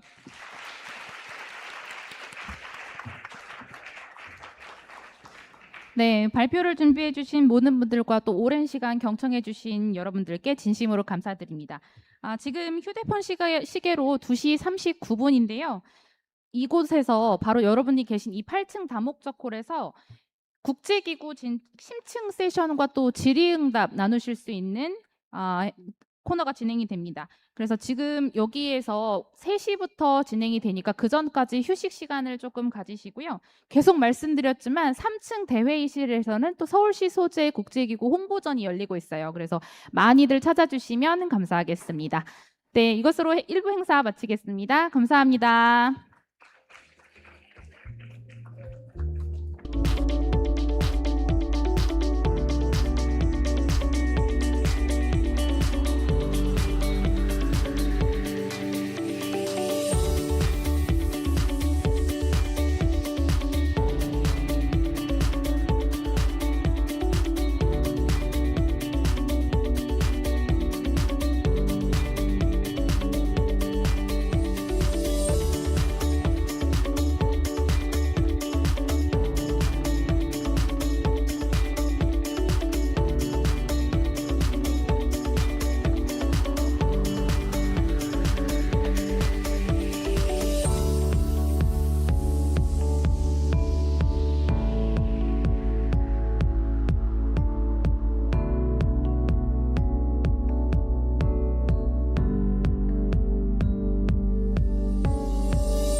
Good afternoon. Welcome to the group session. My name is Sok Kwon, Program Management Officer at the Ministry of Foreign Affairs. I will be your MC for the afternoon session. Before we get started, I would like to ask for your kind cooperation in completing a brief online survey about today's International Career Fair. The QR code for the survey will be displayed on the screen at the end of this session. Participants who complete the survey will receive a small gift on a first-come, first-served basis. As our speakers have already introduced themselves during the previous session, we will begin without further delay. Our first speaker is Mr. Kwon Hong-seok, Chief of the Strategic Talent Management Service at the UN Secretariat. Please welcome Mr. Kwon with a warm round of applause. Thank you very much. I've been told that I have 10 minutes, but I have like 28 slides. So let me see how I can manage this effectively. And I know some of you had to wake up early to watch the finals of the World Cup. So let me see if I can make my presentation as interesting as possible so that you can not fall asleep. Okay. Oh, sorry. Okay, got it. So my presentation has 4 parts. Understanding the UN Secretariat. We'll go through briefly about the Korean representation in the UN Secretariat and how we can be competitive during the recruitment process and exploring other opportunities. Okay, as you know, the UN Secretariat carries out the day-to-day work in 5 main areas. Maintaining international peace and security, protecting human rights, delivering humanitarian aid, supporting sustainable development and climate action, and upholding international law. Ultimately, the world looks to the UN Secretariat for solutions to our global problems. And our organization is uniquely diverse. We have more than 100 departments in various locations, and I have counted, we have 470 plus locations. So that's huge. We have 193 member states, so multiply that by 2.5, then we have more than 470 plus locations. Okay, you will be able to obtain the information about the details about the work of the UN and where we are and different the departments and offices on our website. So I'm going to skip quickly. I will skip the slides for now, and I'll come back if I have time. Now, jobs at the UN Secretariat organize what we call in job networks. We have 9 job networks in the Secretariat. They vary from jobs in economic and social development to political peace and humanitarian to management and administration, legal, information technology, and internal security and safety. And we do have medical doctors and nurses. So as any large organization, UN offers jobs in a number of very the variety of the fields. So not only about political peace and humanitarian or human rights, it's management, administration, lawyers, IT experts, so various jobs. We have 29,000 plus staff members in the UN Secretariat, coming from 190 plus countries. And 45% of our staff members are women. And we do have the goal of reaching 50-50 by 2028. And our goal is to have our workforce reflecting the diversity of people we serve on the ground. And our commitment to diversity and inclusion is demonstrated through the various comprehensive programs on gender, age diversity, language diversity, geographical representation, disability inclusion, and anti-racism.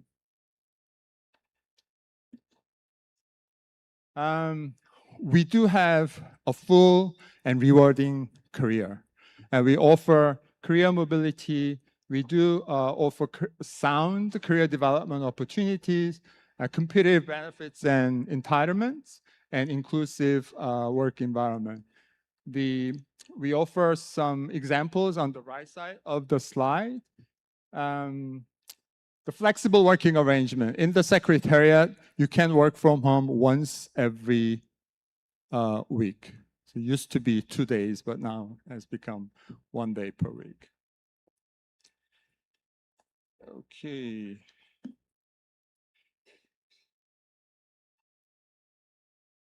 These are some of the benefits and entitlements that we offer. Let me skip it. You can actually obtain detailed information on these benefits and entitlements on our careers.un.org. Okay, as Mr. Chang mentioned earlier in the session, the UN has celebrated its 80th birthday last year. And over 80 years, the family of UN organizations has been capable of enormous adaptation and innovations. To continue to address the ever more complex and interconnected challenges of our times, we will need to continue to develop more system-wide solutions, not isolated responses. So the SG, in this context, the Secretary General, in commencing his second term in 2022, launched the UN 2.0 initiative. It's a vision of modernize the UN system with cutting-edge skills and forward-thinking culture for stronger results and better member states support. The leveraging our diversity, and we are striving towards the vision with a powerful fusion of data, innovation, digital transformation, strategic foresight, and behavioral science expertise. And it's a dynamic combination that we call the quintet of change skills, grounded in a rejuvenated organizational culture. So we emphasize that our workforce has these skills. And in the recruitment process, we look for candidates who have these skills. So just to keep in mind. And there are many online free learning sources where you can use to actually acquire these skills. All right, just to go through the Korean representation in the Secretariat. At the moment, we have 214 Korean staff members and 179 are in professional and the higher categories, 33 general service and 2 in the field service category, and 69 of 214 Korean staff are women.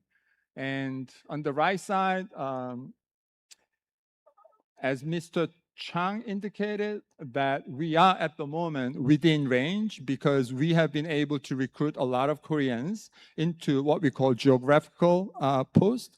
It's called 지역분배, that was explained earlier. So at the moment we are within range, and therefore we are not able to offer YPP to Korean nationals last year and this year.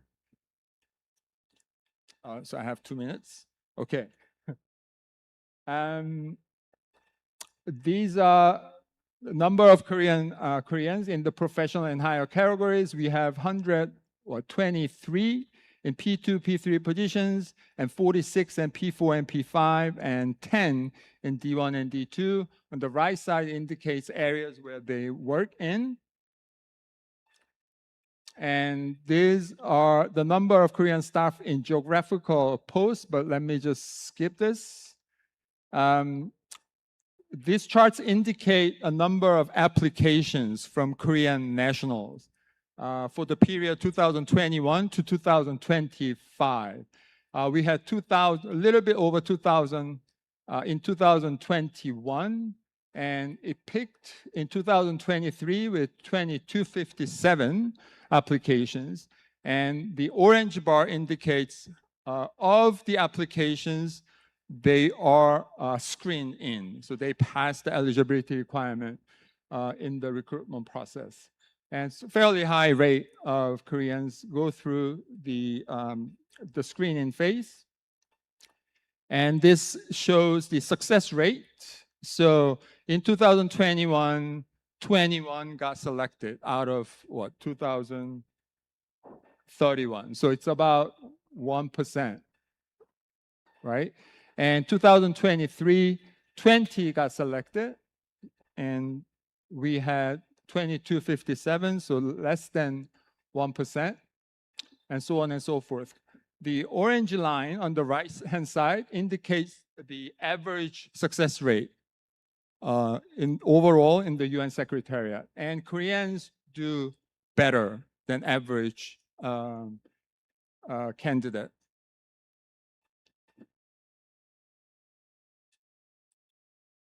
Okay, navigating the recruitment process.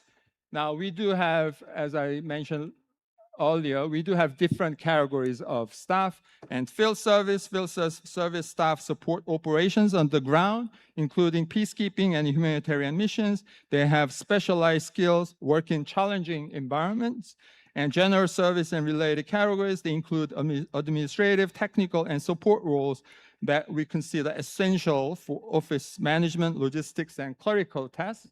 And professional and higher categories encompass roles requiring advanced education, specialized knowledge, skills, like technical experts, analysts, and specialists.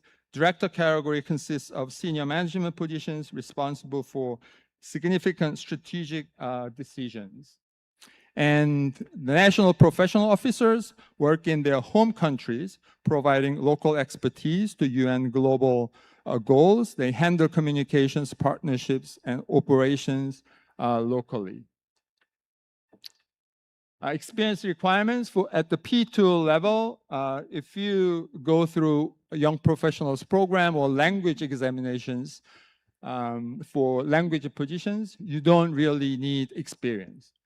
But for P2 jobs that do not require these exams, then you need 2 years of experience. At the P3, 5 years. So these are the minimum number of years. P3, minimum 5 years. P4, 7 years. 10, and D1 and D2, at least 15 years. Okay, tips for standout applications. In the Secretariat, we have a 7-step process. Starting with welcoming, you don't do anything for that section. Now, the second step is job requirements. Typically, this area includes a set of screening questions to evaluate your suitability for roles based on your response. So you will be asked a number of questions. And some of the questions are eliminating questions. So you answer wrongly, then your application is automatically eliminated from the process. So you have to be very careful in answering the questions. And education languages, you start with your academic qualifications, list your degrees, along with any relevant certifications and specializations that align with a job you're applying for. And you will also provide details about your language skills, including your level of fluency for each language that you list in your application. So if you answer, for example, now in the Secretariat, we change the language framework. Used to be 3 levels. Now we have 4 levels. And the default requirement is 2, intermediate. So if you answer less than intermediate, then your application is automatically screened out. I'm not saying you have to lie, but I'm saying you have to be careful in answering the questions on language skills. Got it? Experience and references. When detailing your professional experience, focus on roles and responsibilities relevant to the position. and you don't list day-to-day activities that you currently do. You list achievements, accomplishments, and try to quantify the impact of your achievement. For example, revenue growth or efficiency gains. If you can quantify those and provide them in your application, the experience and section, that'll be very good. And you have to provide references and choose references who are familiar with your work, relevant to the role. And ensure that they are prepared to provide specific examples that highlight your qualifications. So you give them heads up that you are providing them as your references so that they are ready to provide the good references for your application. And motivation statement. You have to prepare a motivation statement in order to make your application stand out to the recruiters. So you have to be concise, succinct, but summarize your skills and experiences in such a way that they align with the job role and express your enthusiasm for the opportunity to contribute. Why you are passionate about the organization, why you are passionate about the role that you are applying to. And you should limit the motivation statement to 3 to 4 paragraphs. Okay, other information, if you can provide any information. So let's say in the UN Secretariat, we ask questions about if you are reapplying into the organization, we ask you about whether you had disciplinary actions taken against you. But if you are new recruitment, they are not relevant. And we also ask you about the status about disability so that we can provide reasonable accommodation during the application process as well as when you are selected. And then last step is to review and submit. Okay, assessments are important part, so I will not skip this. I know I'm over time, but I'm gonna try to be succinct, and I think it's maybe the most important aspect for you today. Assessments are given for hiring managers to see if the candidate's qualifications fit the position. So assessment may include written tests, asynchronous video interviews, work samples, assessment center. They may also test cognitive skills, situational judgment, personality, integrity, technological expertise and skills, and communication skills, analytical skills, and et cetera, et cetera. And we try to follow the best practice available.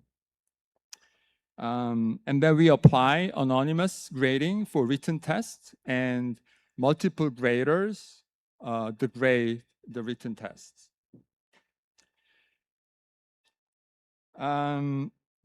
Before take assessments, let's say you are invited to written tests.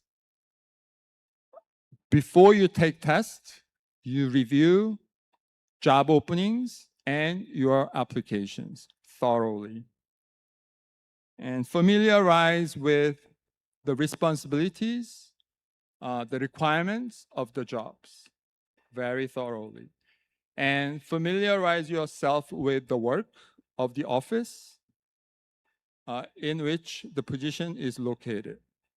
And they are available on our website.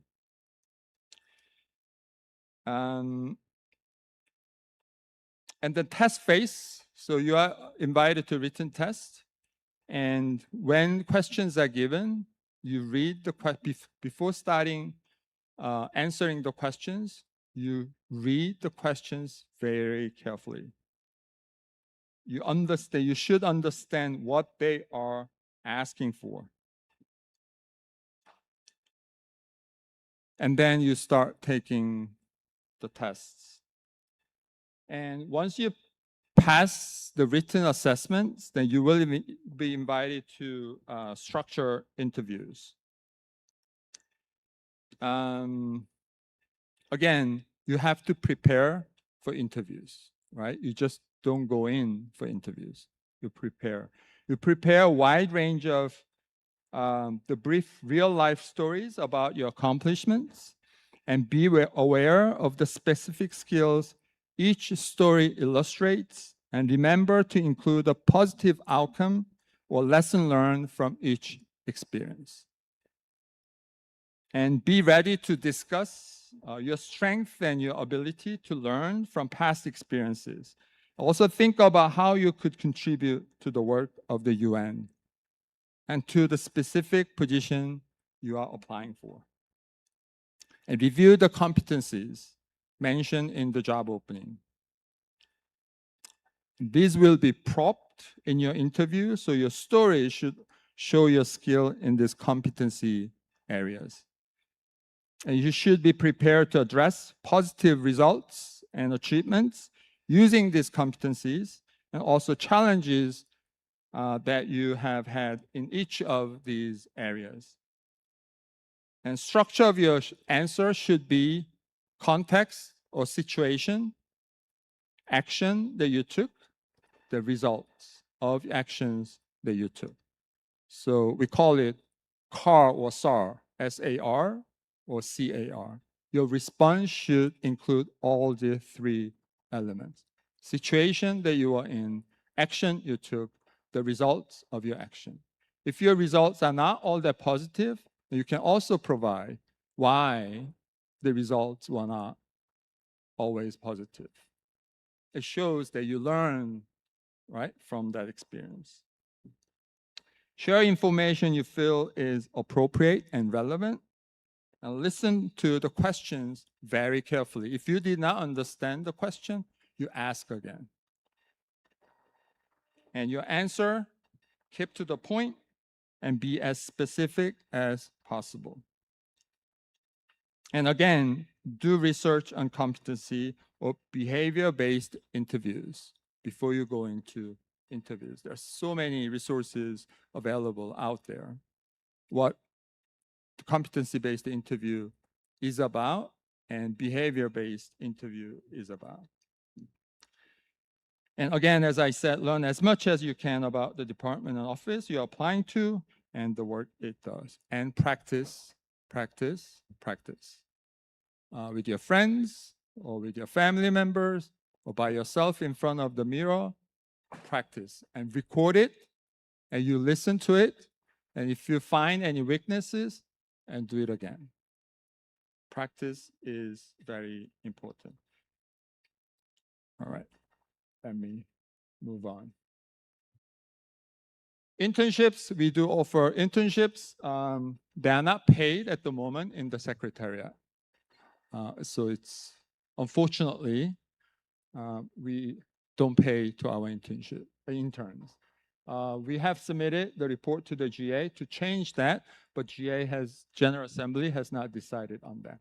Consultancies, we hire consultancies for technical expertise and skills for a defined period of time. Young Professionals Program, I think Mr. Shin from the Ministry of Foreign Affairs explained already, so I'm going to skip. Okay, as I mentioned in my introduction, it's a wonderful, rewarding experience to work in an international organization. Not only in the UN Secretariat, but also other international organizations, including those that are present here today. So Explore Korea website. Again, not only the UN Secretariat, but also other UN organizations. Be flexible, be open. Don't try to focus on one area or one organization. As Mr. Chang mentioned, because of the financial difficulties that UN organizations face, the recruitment opportunities are very limited, which means it's very competitive. It was competitive to begin with, but has become more competitive because the number of opportunities has decreased. So try to be open, try to be flexible, And also one piece of advice, don't choose a major or study to work in the UN. You choose something you are passionate about. And your passion and the UN or international organization cross each other, then it will provide an opportunity to get a job, right? But don't choose a job or study to work in an international organization. And what if it doesn't work out? You get it, right? So again, hope to see you sometime, somewhere in the UN, and we open up for questions and answers later on. So thank you very much for listening. Thank you. Thank you, Mr. Kwon, for your insightful presentation. In the interest of time, we'll take questions after all speakers have completed their presentations. We will then open the floor for a joint Q&A session. Next, it is my pleasure to invite Ms. Jessica Mason, Deputy Head of HR Management at the OECD. Please welcome her with a big hand.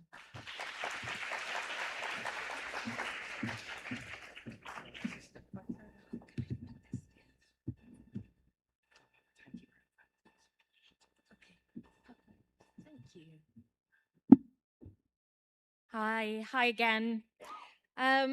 So my presentation is in two parts. I'm going to start by telling you about the OECD's mission and the scope of our work, and then I'll talk more about career opportunities and the recruitment process.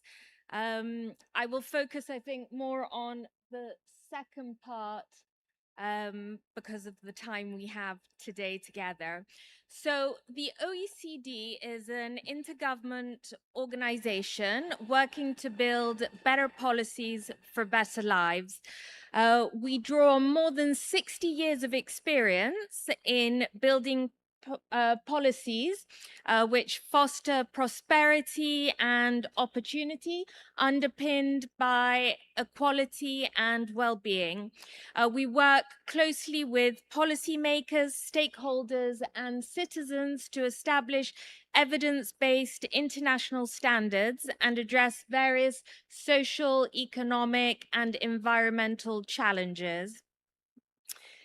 If I go here, we can see that we have 38 member countries and a range of partners that collaborate on key policy issues at national, regional, and local levels. Through our work, and in particular our standards and best practices, we help drive and anchor reform in more than 100 countries around the world, building in our collective experience and shared values. The last two countries to join us out of interest were Colombia in 2020 and Costa Rica in 2021, and we're currently in accession negotiations with 8 countries, which you can see on this screen.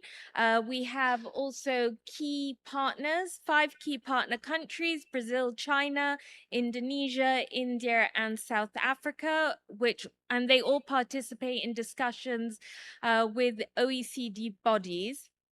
And part of our surveys are also including statistical databases, enhancing cooperation, and progressively bringing the key partners closer to OECD standards. I think this shows just on a map our geographical remit. So you can see here our member countries in blue, our key partners in gray, and accession candidates in green. So next, I'm going to provide a more detailed description of the operational aspects of the OECD. So we were established after World War II as part of the Marshall Plan for the reconstruction of Europe. And the founding convention was signed in 1961. The OECD is funded by its member countries, so national contributions are based on a formula which takes account of the size of each member's economy. And countries can also make voluntary contributions to financially support specific outputs in the OECD's program of work. Most of our staff are based in Paris, so like 98% of our staff are based in Paris, where we have 2 main offices, and then we have additional communication centers and regional contacts globally. Our official languages are English and French, and candidates often ask if you're required to speak French to apply for job opportunities at the OECD. If you're fluent in at least one of these 2 languages, you're eligible to work at the OECD. However, we do expect you to be willing to learn the other language, and we offer language courses to support this.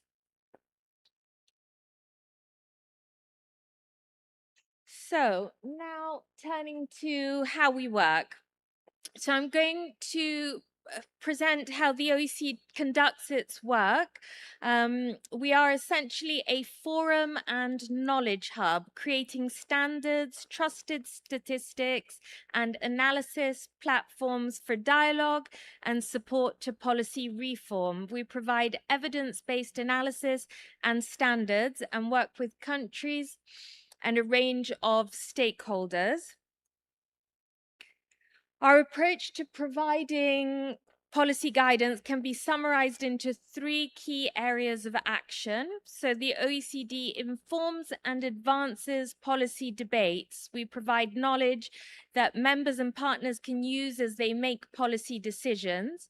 Our analysis is captured in more than 500 major reports and country surveys, and more than 5 billion data points that we release each year, as well as hundreds of policy briefs, articles, and digital content on policy issues.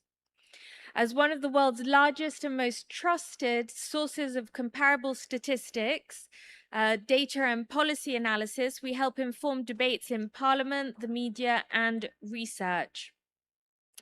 The OECD brings stakeholders together to drive progress in policy areas. So we convene countries and a range of partners from around the world to explore innovative ideas and best practices across the entire policy spectrum. All in all, the OECD organizes more than 4,000 meetings and events every year and participates in more than 250 committees and working groups. The OECD sets international standards to level the playing field. So one of the main outputs is to set standards through legally binding decisions and international agreements. So since the creation of the OECD, more than 500 substantive legal instruments have been developed within its framework.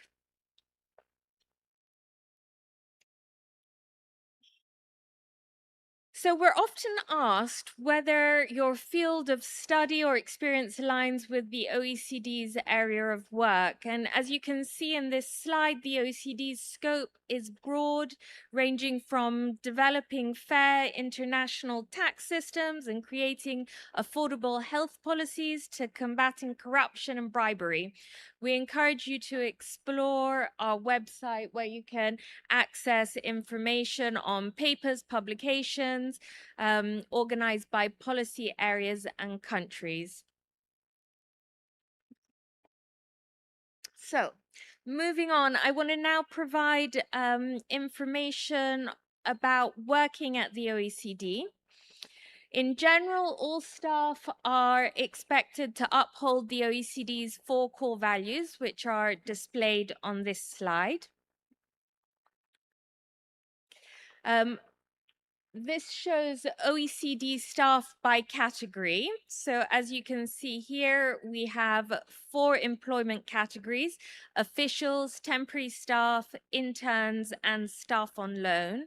Most of our staff, so 85%, fall under the official category. And to be eligible for an official position, Candidates are required to have at least a master's degree and 2 years of professional experience. And then interns, which I know a lot of you are interested in, are about 6% of staff. And as the graph indicates, the number of interns has grown significantly in recent years. We reached an important milestone, I think it was in 2023, with over 700 interns. On this slide, you can see female representation in executive leadership and policy analysts and legal job families. So female representation has been steadily increasing. On this slide, you can see our nationality representation among OECD officials. I think what's important to know is that there is no quota system at the OECD.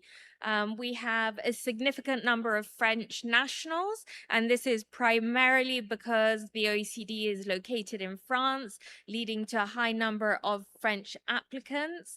And as you will see, we have approximately 90 Korean staff members as of today.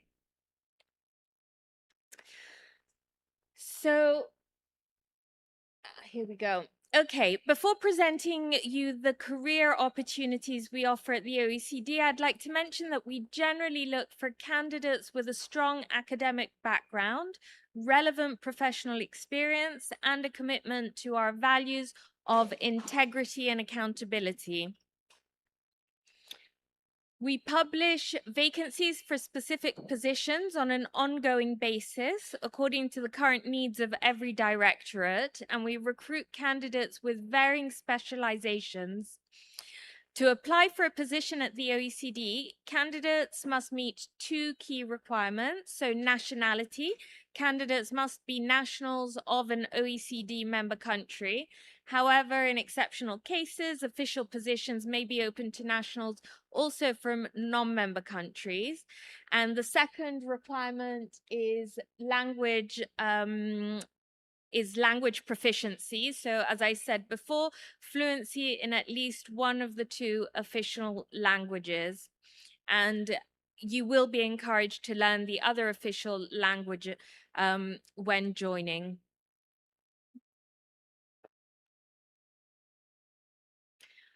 The Young Associate Program is a 2-year program targeted at recent undergraduates who wish to gain a first relevant professional experience in policymaking, research, and analysis. It's suited to students who are completing or have recently graduated with a bachelor's degree. And I'm happy to answer any questions people have on this program during our Q&A. And then we have the internship program. So this is an ongoing program for full-time students enrolled in a degree, including a bachelor's, master's, and PhD. Interns work in areas such as policy research and advice or corporate functions like IT, HR, finance, procurement. They last between 1 and 6 months, although there is the possibility of extending up to 12 months. And to fully benefit from the learning experience, we recommend interns stay for at least 4 months. We encourage interested candidates to apply at least 3 months before their desired start date. They're typically full-time positions and in person. However, we do have some roles that are remote or part-time, and interns receive a monthly allowance of 1,000 euros. So again, happy to take questions on this as we go into the Q&A. So you might be wondering what a typical day at the OECD for an intern looks like. The tasks and projects in which you will be involved really vary depending on the directorate you join. You could be involved in policy and research analysis. You might be preparing documents using various data management tools. You could be analyzing statistical data. If you have drafting schools, you may also be involved in proofreading and drafting reports and publications. And directorates also engage a lot in outreach efforts. So that could be another area that you get involved in. So as you see, it is very wide and varying. So quickly going on to how we recruit. The recruitment process for officials has 5 stages, and it lasts between 4 and 6 months. All applications are taken through online, so you can't apply via email. And similar to the UN, there are screening questions, which again, I ask you to be mindful when completing. Oh, wait, I missed to move on to the next. The second stage of the process is a self-recorded interview. So there are generally between 3 and 5 questions, I would say, and you have about 1 minute to read the question and prepare for a follow-up response, which will last between 2 and 3 minutes. We then do written tests, which you're invited to complete. So this could be anything from preparing a presentation, doing an email, responding to questions about a draft. And it typically assesses technical skills as well as writing and drafting skills. And finally, you have a panel interview, which is about 45 minutes long, and you can expect there to be 4 to 5 people in the panel, which I know is very specific to IOs. So I think it's important you know that you'll be joining, you will be joining that kind of size of panel. I recommend that you look at the core competency framework of the OECD online. So you will see that the questions that you get asked are predominantly related to our core competencies. And then if you are selected for the position, you'll receive an offer letter. The recruitment process for interns is much simpler. Students just need to submit their application via the internship program vacancy on our website. And if you're eligible, hiring managers will be able to view your profile in the candidate pool and sort them by area of interest and availability date. And the selection process is lighter, consisting of a video or phone interview and a written test. And so that process generally lasts 1 to 2 months. Okay, and ending with our benefits. So here are some of the benefits that the OECD offers. So a tax-exempted salary, 30 days of leave. Extra leave is available if you're eligible for an expatriation allowance, flexible working modalities, and various online courses, including language courses. So that ends my presentation, and I think there's a QR code for you all. There you go. So you can find out more online. But thank you very much for your time, and I look forward to taking your questions later. Thank you, Jessica, for your excellent presentation. Now let's move on to our next speaker, Mr. Jean-Luc Marcelin, Talent Acquisition and Partnership Specialist at UNDP.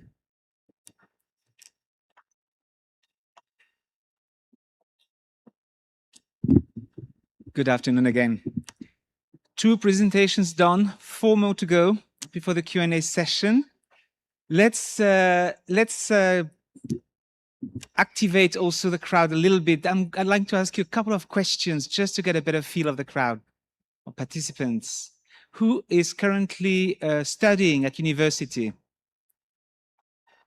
Quite a few. All right. So bachelor students or undergraduate students, just to get a feel. A few, not that many. Master's studies, more. PhD maybe.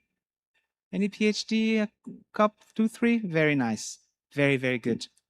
Who has, in addition to English, one UN language?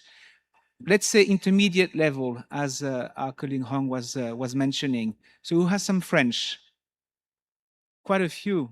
Très bien. Who has some Spanish? Quite a few as well. Very, very good. Russian? Yeah, a couple. Chinese? Very good. And Arabic? One. All right. At UNDP, we have 3 working languages, English, French, and Spanish. However, having UN languages is always, other UN languages is always a plus, no matter where in the UN system. All right, I have around 10 minutes to talk about UNDP, but before that, actually, I'd like to start with the first slide, which presents the UN system. I hope you can read it. If you can't, it's on purpose. This is to show how complex the UN system can be as an employer. There is no such thing as one UN employer. You have, for example, the UN Secretariat, which has a large number of entities, as very well presented by my colleague earlier. Then you have some other specialized agencies. We will hear from some of them today. And then you have UNDP, for example, which is a fund and program up there. And we have 23,000 workforce members, which is actually makes us one of the largest UN employers when you look at it from an entity viewpoint. So why am I showing all this? Because today you're going to be bombarded with information which are going to be a bit difficult to remember. But a couple of key pieces of information from my side as well is the importance to do your homework, to understand, based on what you've been studying, what you've been working on, where some of these agencies may be interested in you, to understand where we work. Because if you're specializing in a certain region, for example, well, not all of these agencies may be present in the region in question, different countries at least.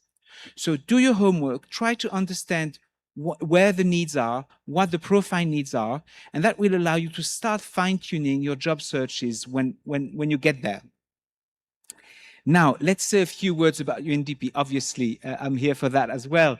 UNDP is one of the leading development agencies. We work on the Sustainable Development Goals, like many other entities, of course.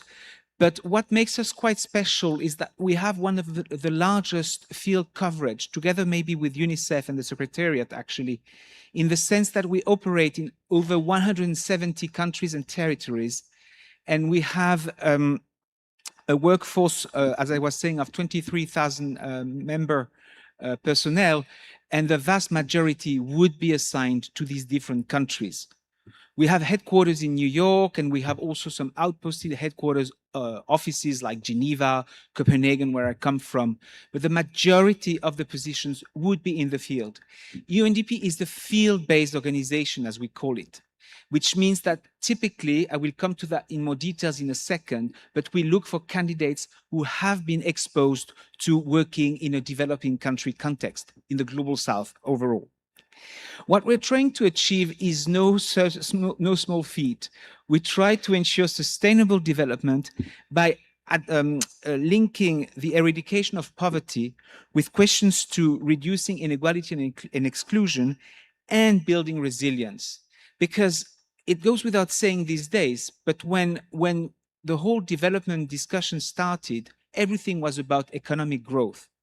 And then suddenly there was this realization that actually sometimes some populations were benefiting more than others in a country from that growth, be it a region, be it a gender, be it a minority, ethnic minority, for example. So this was starting to be incorporated into the conversation or into the equation.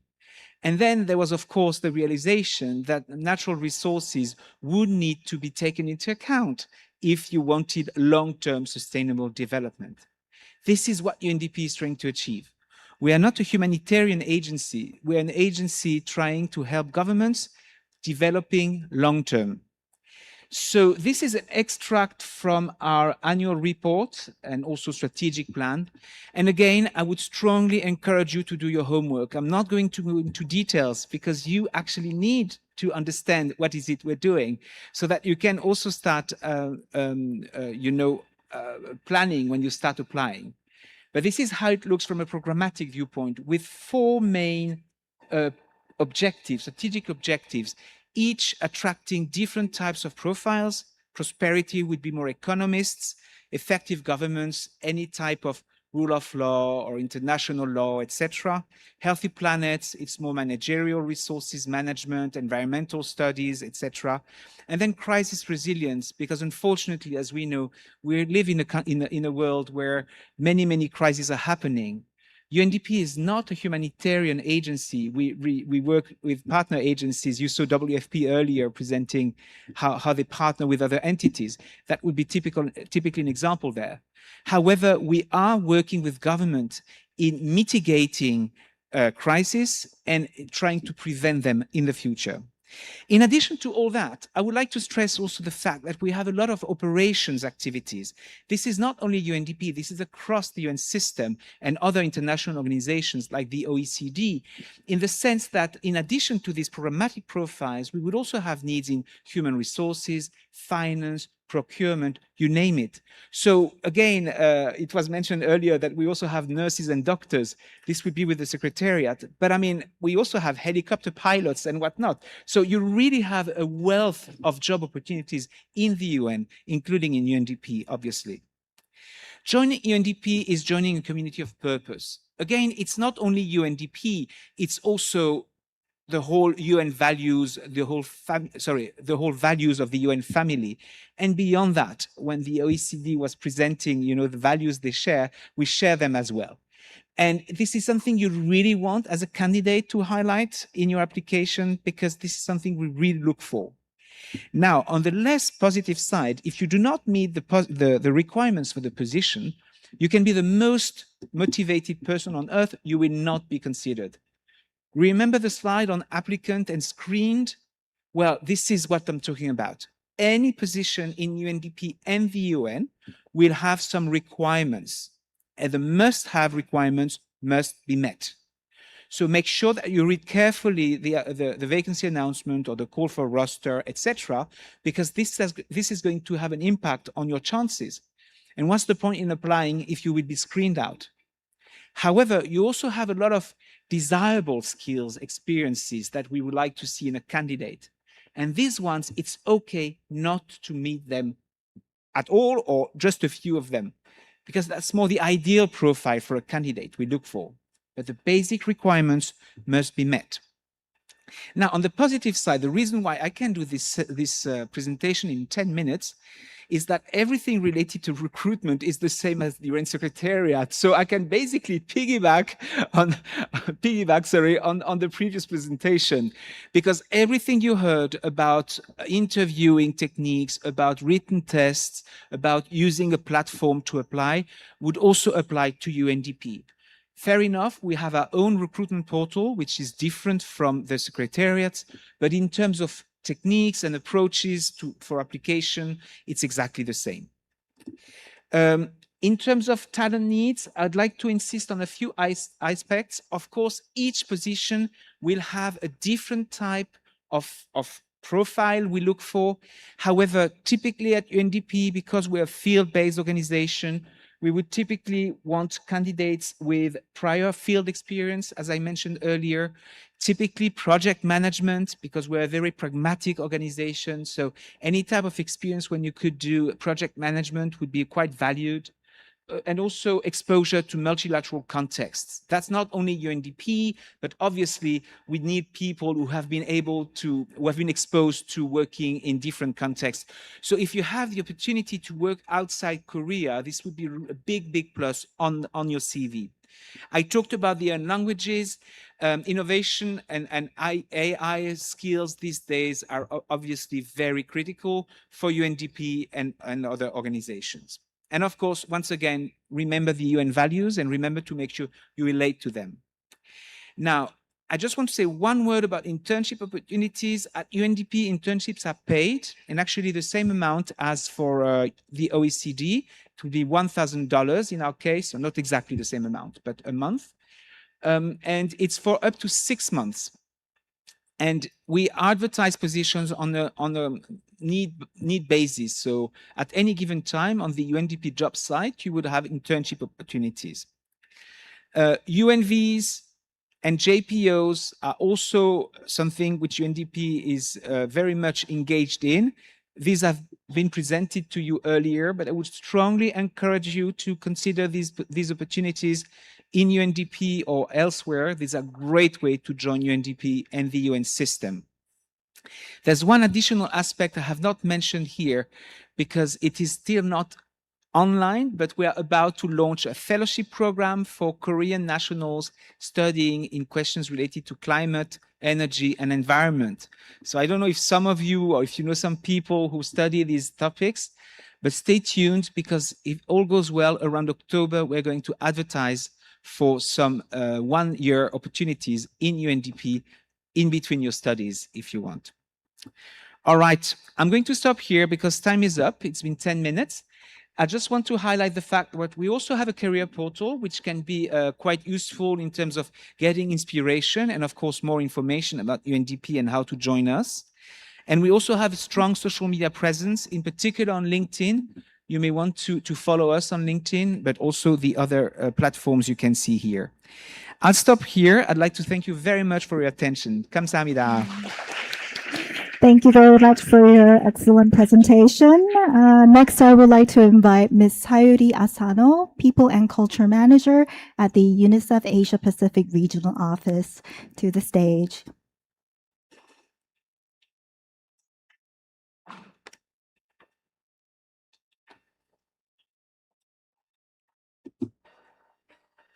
Great. Thank you so much, and great to see you here today.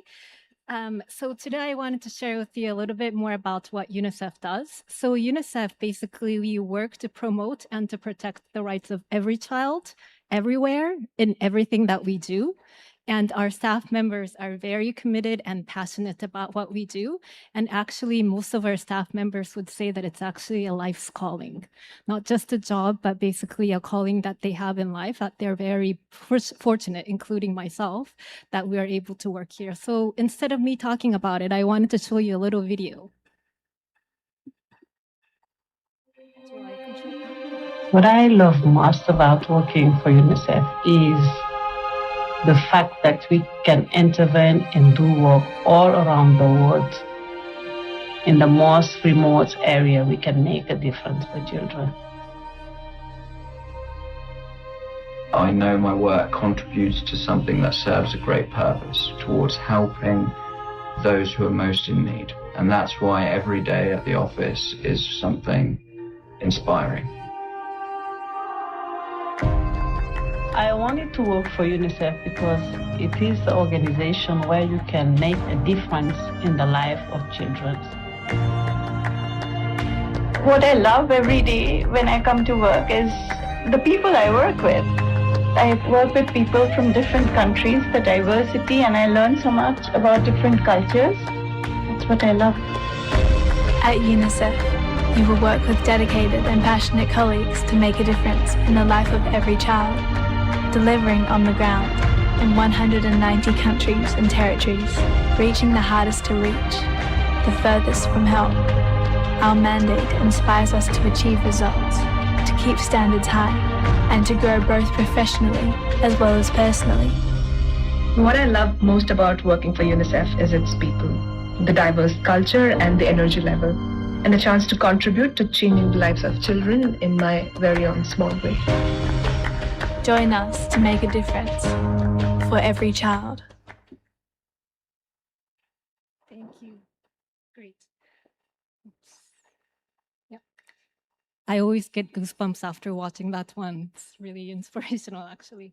So today I wanted to share with you a little bit more about what we do, about our culture, and then I wanted to also share with you a little bit about our recruitment process and also ways of getting into UNICEF. So we were established like many UN agencies after the World War II. And basically, we work to try to reach every child in need to protect their rights for survival and so that they thrive and that they're able to fulfill their potential so that one day they can build a better world.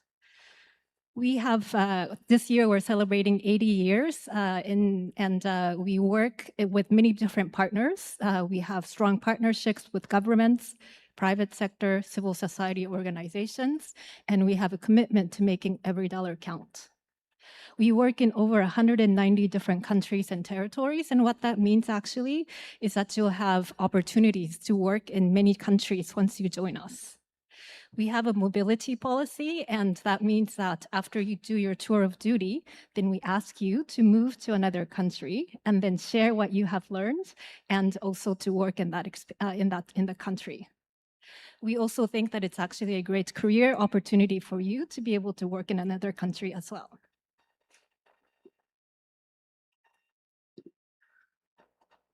A little bit more about our work. So we actually have opportunities in many different pillars. So opportunities in external relations, so communications, fundraising, public and private partnerships. Many of our staff members work in program areas, reducing mortality rates by vaccinating children to reduce preventable deaths. We also work in child protection, safeguarding children's rights and well-being, preventing violence and exploitation, child marriage.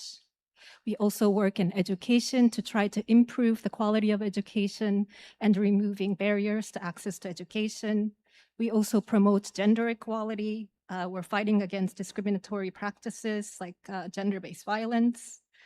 And then, of course, even though we were established after the war, and we actually have that emergency E, UNICEF, the E in UNICEF actually stands for emergency. We also do work in development areas as well, working with governments to strengthen their systems as well. And then we also have opportunities in the management pillar.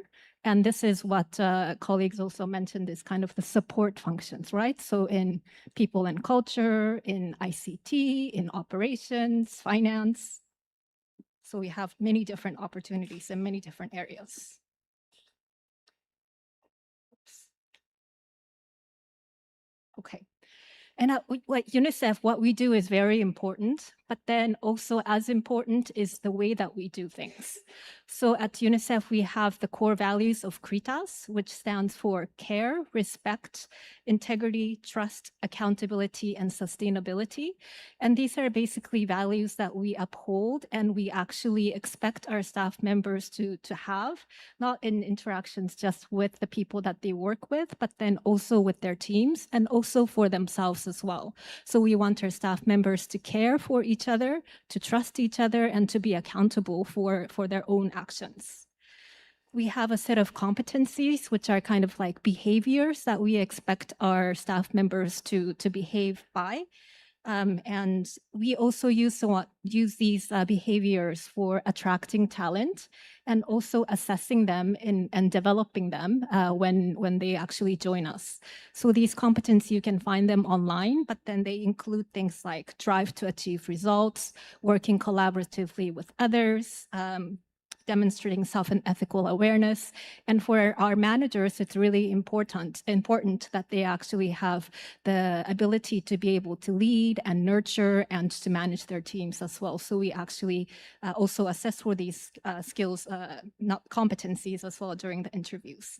And as a part of the UN, we also abide by the UN standards of conduct. So making sure that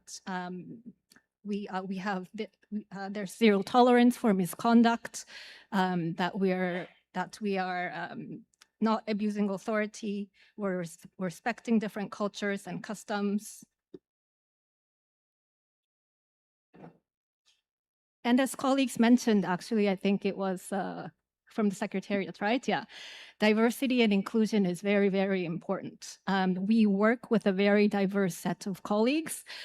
We work for every child, which means that we really want our workforce to represent the people that we work for. And we also believe that our diversity makes us stronger and more innovative. So we really do strive to be a more inclusive and diverse workforce.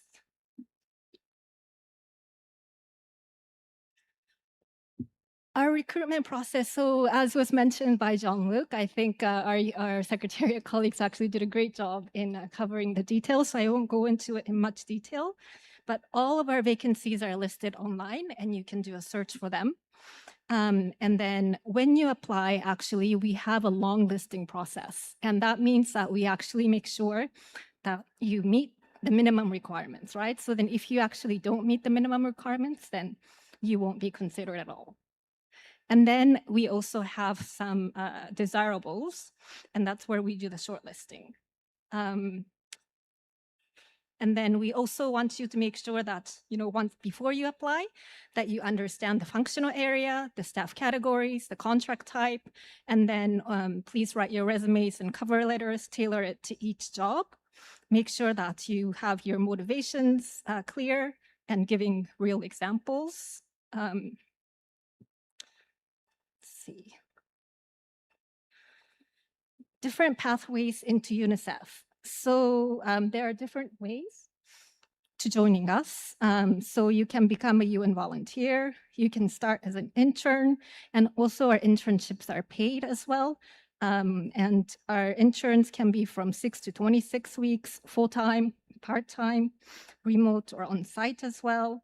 We also have a community of practice with interns as well. So they share their experience, there's development opportunities.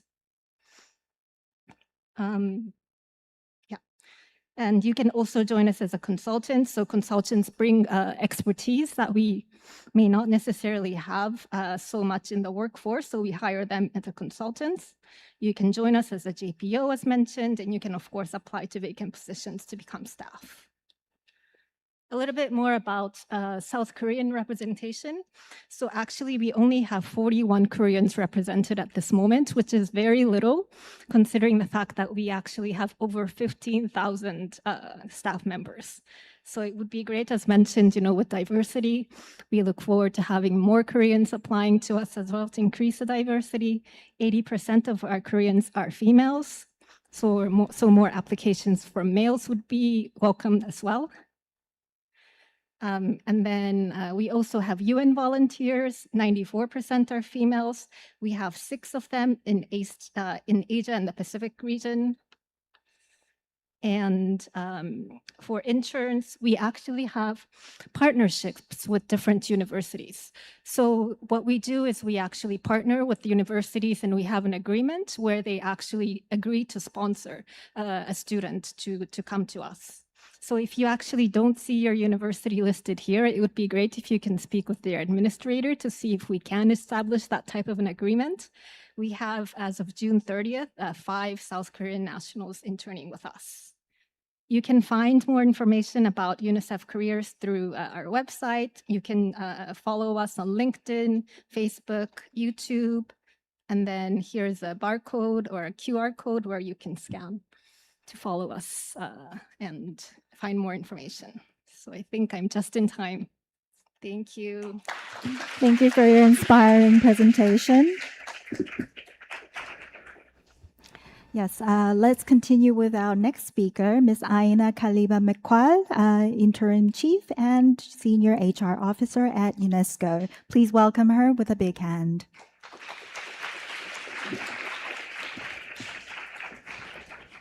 Hello, everyone. Good afternoon again.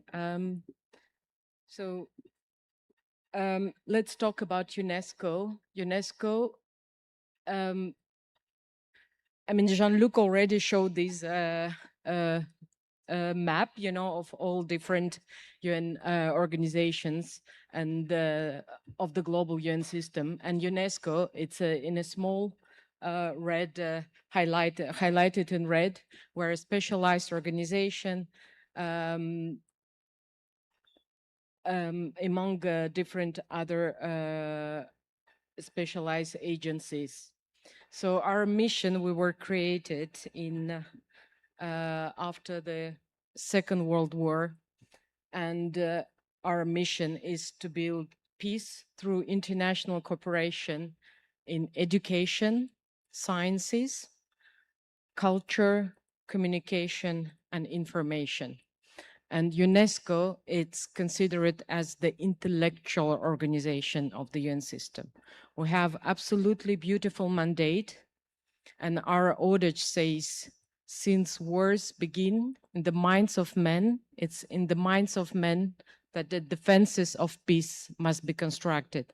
So it's a really unique mandate in the UN system.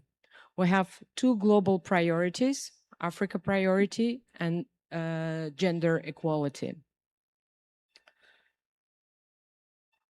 So UNESCO, it's not a humanitarian organization where, as I mentioned, we're intellectual organization. And we work through different cooperation. We are considered as a laboratory of ideas and knowledge sharing. We do policy analysis and benchmarking, strengthen international cooperation, set norms and standards, and we provide technical advice. I'm pretty sure you have all heard about World Heritage Sites. So we're very well known for that. It's our culture sector. And at the time when I'm speaking, there is a World Heritage Committee, which takes place in Busan. And it started yesterday, and it will continue for 10 days when they will decide to inscribe new sites in the list of the World Heritage. We're about 5,000 people working in the organization of around 155 different nationalities. What does it mean to work for UNESCO? It's like for other UN and international organizations, working on different impactful projects and in multicultural teams, exposure to events of global significance, and also to learn from each others and to learn from yourself. Where we are present in more than 50 countries.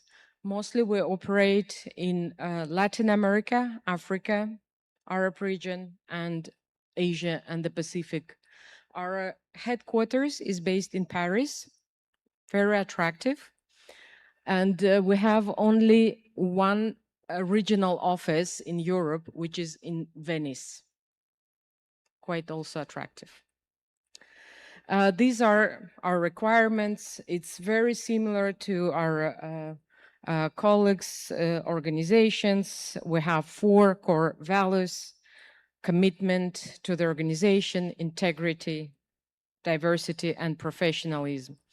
In terms of education, we do require for professional positions, master's degree, and in some for some positions, we do also require PhD. It's not mandatory, but sometimes we can consider as a preferable requirement. Professional experience, languages, we have 2 working languages, and the knowledge of other official languages considered as an asset. What are areas you may work at UNESCO? And again, it's very broad. So as I mentioned, we work in the field of education, culture, communication, information, and sciences. And when we talk about sciences, we talk about 3 different areas. It's natural sciences, social and human sciences, and also ocean sciences. Our recruitment process is very similar to other organizations, starting with the advertisement, pre-screening, assessment, interviews, and final decision making.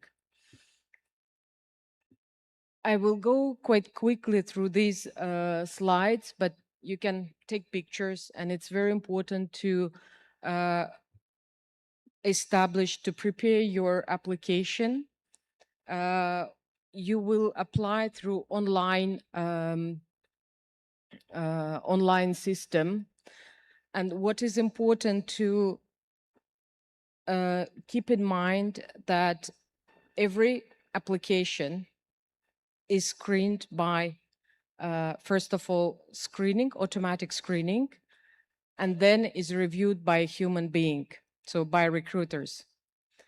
Each recruiter pass about 6 to 10 seconds on application. What does it mean?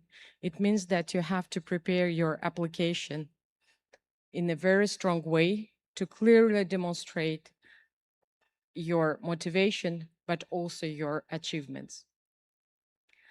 In terms of assessment, if you are further selected, we use two different types of assessments. We do pre-recorded video interview and also online assessment, which could be written test, essay, presentation, and etc. Where is artificial intelligence in this case? So be very mindful that using artificial intelligence, especially for written test, is forbidden. So we need to know, how do you draft? How do you reflect? How do you analyze? We do now more and more use proctoring written assessment. Basically, you are recorded everything what you are doing during your written test, because we need to know your authenticity. So we need to know what is your knowledge, how do you reflect, how do you analyze. Formal interviews, we do different types of interviews. So colleagues talk about competency-based interviews using CAR or STAR techniques, but given that we're a technical organization, we do also use technical interviews, asking technical questions. We do strength-based interviews, case-based interviews, and also you may be asked to prepare a presentation and to give before you start your formal interview. There are a few tips. I think, again, it's very similar what colleagues already explained. So how to prepare application, to prepare your online assessment and interviews, and of course, leverage networks and references. I would like also to maybe to mention about artificial intelligence using for interviews. So I have been recently participated in several interviews, and we can see when candidates use artificial intelligence. So you can ask, how do you know about that? But you know, when you ask question and the question is responded in a very neutral way, without details, without authenticity, you can see that someone, reading from the screen and responding to your question. Of course, artificial intelligence is there. We cannot deny it, but still, please use it in an intelligent way, and please be authentic during your interviews. Entry pathways, we have several programs, especially maybe I will highlight programs for Korean nationals. We have Junior Professional Officer program, which is managed by the Ministry of Foreign Affairs. We do have sponsored trainership program, and you can see we have several partnership agreements with the establishing sponsored trainership program. Korean National Commission, you can check on their website. This year we have hosted 10 sponsored trainers for duration of 6 months. We have also agreement with the Korean Environment Corporation and also Jeju Institute for lifelong education and scholarship. So yeah, that's different programs and also our partners. This is our standard programs, regular recruitment, what kind of, so I've described the process. YPP, it's mostly for candidates from non and underrepresented member states. And also we have mid-level professional program, which is open to all nationals, but with a specific focus on non and underrepresented member states candidates. So again, this is the QR code that you can screen. And I would like just to maybe to project a small video. Hi everyone, my name is Sok Kwon. I'm a junior professional officer at UNESCO headquarters in Paris. Just 2 years ago, I attended this very same event, career fair, wondering whether a career in an international organization was really possible for someone like me. But today I'm here in Paris, working on HR partnership programs and global recruitment at UNESCO. So if you're also interested in making a difference, please do not hesitate to take the first step. I really hope to see some of you at UNESCO one day. And just to mention, Solgu works in my team, and 2 years ago he was on your place, asking questions, take the floor, and today he has been working for 1 year and 2 months with us. So please take this opportunity, and thank you very much. Thank you. Thank you, Aina, for the inspiring presentation. Last but not least, it is my pleasure to invite our final speaker, Ms. Anna Dima, HR Business Partner at the IAEA. Please join me in welcoming her to the stage.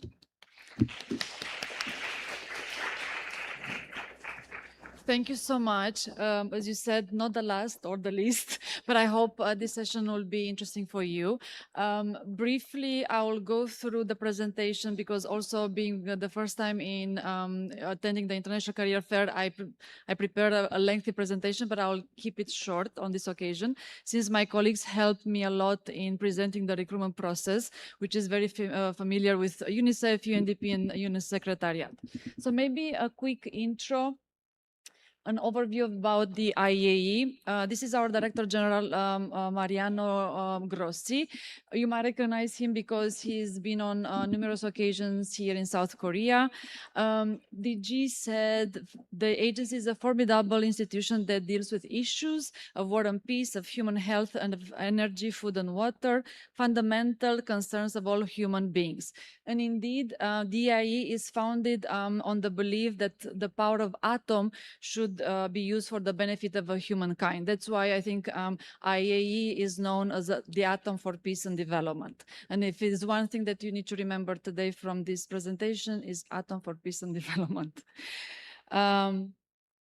IAEA efforts been recognized by receiving in 2005 a Nobel Peace Prize, basically for the efforts to prevent nuclear energy from being used for military purposes and to ensure the nuclear energy is used for peaceful purposes, is used in the safest possible way.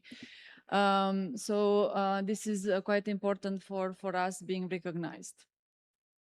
IAEA is an autonomous international organization within the United Nations and is known as the Global Center for Cooperation in the Nuclear Field. Just a quick glance, maybe. We have 181 member states currently, and the IAEA has over 2,500 staff from over 100 countries. We are based mainly in Vienna, where is the headquarters, but we also have laboratories in Monaco, Vienna, and Sabersdorf, which is very close to Vienna, and the regional offices in Toronto and Tokyo, and our license offices in New York and Geneva. I'm going to skip through this, but maybe just focus quickly on how the organization is set up. So we have 5 offices reporting to Director General. This is Director General Office for Coordination, Secretariat of Policy Making, organs, Office of Legal Affairs, Public Information and Communication, and the Internal Oversight services. And obviously the 6 departments, 5 of them are quite technical. Department of Nuclear Science and Applications, Nuclear Safety and Security, Safeguards, Technical Cooperation, Nuclear Energy, and last but not least, also the management where I work as well, the Human Resources Division is composed of. So quickly about the nuclear energy, we support and work closely with the member states in ensuring the nuclear safety and the nuclear power plants. As a quick, let's say, data analysis, there are about 440 power reactors in operation in 31 countries, 70 power reactors under construction, and mostly here in Asia, and about 30 countries considering introduction of nuclear power. In the Republic of Korea, you have 26 power plants and 2 are in construction currently. So that's quite a big number. Quickly, maybe just to cover that nuclear science and applications work closely with the research center, laboratories, and member states to promote the nuclear techniques use in a safe way, but also in, let's say, in areas such as food and agriculture, human health, water resources, environment, science, and industry. As well, in the nuclear safety and security, we cover a broad area such as radiation transport safety, management of radioactive waste, nuclear security, safety of nuclear installation, and nevertheless, incident and emergency preparedness and response, which is one of the centers that worked closely when the Fukushima incident happened a couple of years ago. And obviously the safeguards verification department, I think, is quite known because it's one of the main, let's say, work area within the IAEA, especially because it focuses in early detection of misuse of nuclear material or technology. So this is quite important for our member states and for IAEA. So this is a quick intro about IAEA and the departments and how we are organized. And maybe quickly just to mention working at the IAEA. So we have different type of assignments, and maybe I'll briefly go through some of them. Internship, which I think is quite important as an early stage in your career, in seeing if you actually like to work in international organization. We have an internship program that can be between 3 to 12 months. You have to have minimum 20 years of age and completed at least 3 years of full-time university or equivalent study that is quite relevant to the IAEA work. And you have to apply within 1 year after graduating from the university. In comparison with maybe my colleagues from the UN Secretariat or UNDP, we provide a monthly stipend of 1,450, which is quite good for Vienna. That covers your accommodation and daily living. We also cover medical insurance, annual leave, and obviously the most important part, the work that you're gonna carry together with us at the IAEA. For the professional higher category as well, our requirements are very similar with my colleagues in the other UN entities. You have to have a university degree and, for example, some relevant experience for P1 level or 2 years of experience for P2 and P3, 5 years of experience in the field. And for P4 and above, you have to have an advanced university degree or a first level university degree plus 2 years of additional experience, yeah? So this is very similar with other UN entities. Quickly, maybe just to mention the Junior Professional Officer Program, we have an agreement in place with the Republic of Korea. So we encourage you to actually check the vacancies that are open maybe through MOFA and apply.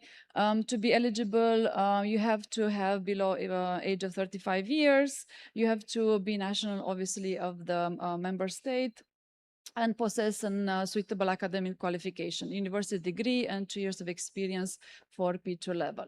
And nevertheless, we offer a meaningful and a great experience for you in international context, as well as other benefits such as relocation, more than 30 days of annual leave, tax-free salaries, and so forth.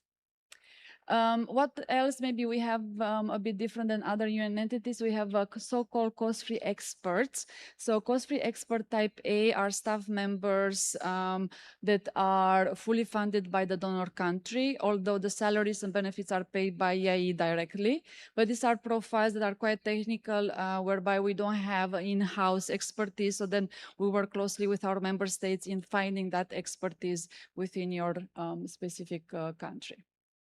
And CFEB is also as a consultancy type of assignment. Again, we work here with member states, especially on the projects and programs we run in the nuclear energy and not only, whereby we need expertise that is not readily available within the IAEA. Quickly, I would like to mention about the IE Marie Sklodowska-Curie Fellowship Program, that initiative that we put together in 2020. This is to support young women to pursue a career in the nuclear field. We provide the scholarship to selected students studying towards a master's degree in nuclear-related subjects, or internship opportunities facilitated by the IAEA. For that, we also provide support of 20,000 euros for the tuition costs and up to 20,000 euros for living costs. Another program initiative that is we're quite proud of is Lisa Minor program. These are visiting professional programs, also for female professionals from the IAEA member states. You have to apply for this. You have to be currently employed with at least 3 to 5 years of relevant work experience in the nuclear field, or final year PhD students in the nuclear field with prior working experience is also considered. Yeah. So please try to find out a bit more about these programs, initiatives on our website, and I will be more than happy to provide more insight during this couple of days together. So quickly, the Republic of Korea representation at the IAEA, we have in total 36, professional staff 27 through regular staff, and then JPO CFEs 18. That is actually represented in terms of 36 female and 64 male. I will skip maybe quickly and just mention about the recruitment process. So the paramount consideration, the recruitment of staff shall be to secure employees of the highest standards of efficiency, technical competencies, and integrity. Like my colleagues in the UN, other UN agencies, we're looking for individuals who work in a respectful, multicultural, and diverse environment, have our core values and core competencies at hand. And I'm just going to highlight quickly the core values of the IAEA is integrity, professionalism, respect for diversity, and core competencies, communication, teamwork, planning and organizing, and achieving results. These are quite essential for us because this will make our work together different and contribute to the mandate of the IAEA. Quickly, as mentioned before of my colleagues, we also have an application online. It's the same thing. Candidates have to apply through the vacancies through the online system. You're going to go through a screening process, so it's very important to read well the job vacancy, look at the functions that we require, see how that matches with your previous experience, skill set, knowledge. And then obviously we have also an assessment, either if it is a written assessment or online interview, and also a panel interview that is composed usually from 4 or 5 panel members that will assess both the competencies required for the position, but also the technical expertise for the role. Yeah. And then at least the recommendation, the hiring, that is the authority of Director General, Mr. Grossi, in selecting a candidate for a specific position. I think I mentioned quickly this already. Nevertheless, please go on our website, check our vacancies and apply. We have a lot of information available to you if you're interested, and also try to subscribe to our career newsletter and join us in different webinars and sessions that we actually prepare online through the applications, as well as about the vacancies we have. Thank you so much, and I think I've made it in 10 minutes. Thank you. Thank you, Anna, for the insightful presentation. We will now open the floor for questions. Please give us a minute while we prepare the stage. So as mentioned earlier, please take a moment to complete the online survey and kindly show this screenshot of your completed survey at the registration desk. 저희가 설문지 작성하시는 분들에게는 저희가 선착순으로 외교부에서 준비한 선물을 제공하고 있으니까요. 저희 무대에 잠시 설치되고 있는 이 시간 이용해서 한번 설문조사 작성해 주시면 감사하겠습니다.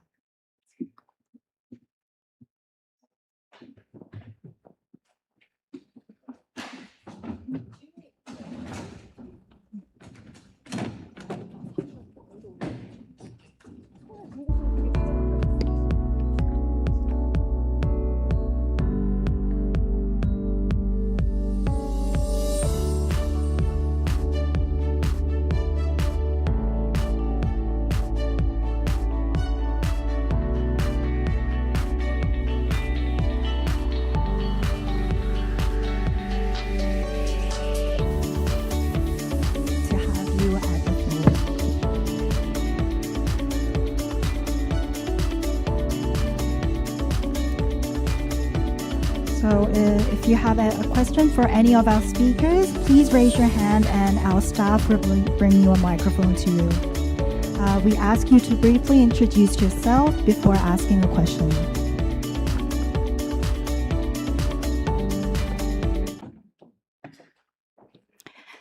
Now our speakers are ready. So for those wishing to give a question, please raise your hand.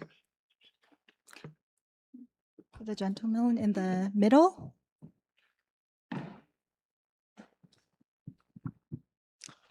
Hello, my name is Hoyan Lim. This is a question for UNICEF, but I think it's also relevant to everyone else. So anyone else is free to answer. But I was wondering, because the UNICEF had such diverse areas that they're going into, such as even within health, there's like there's social policy, etc.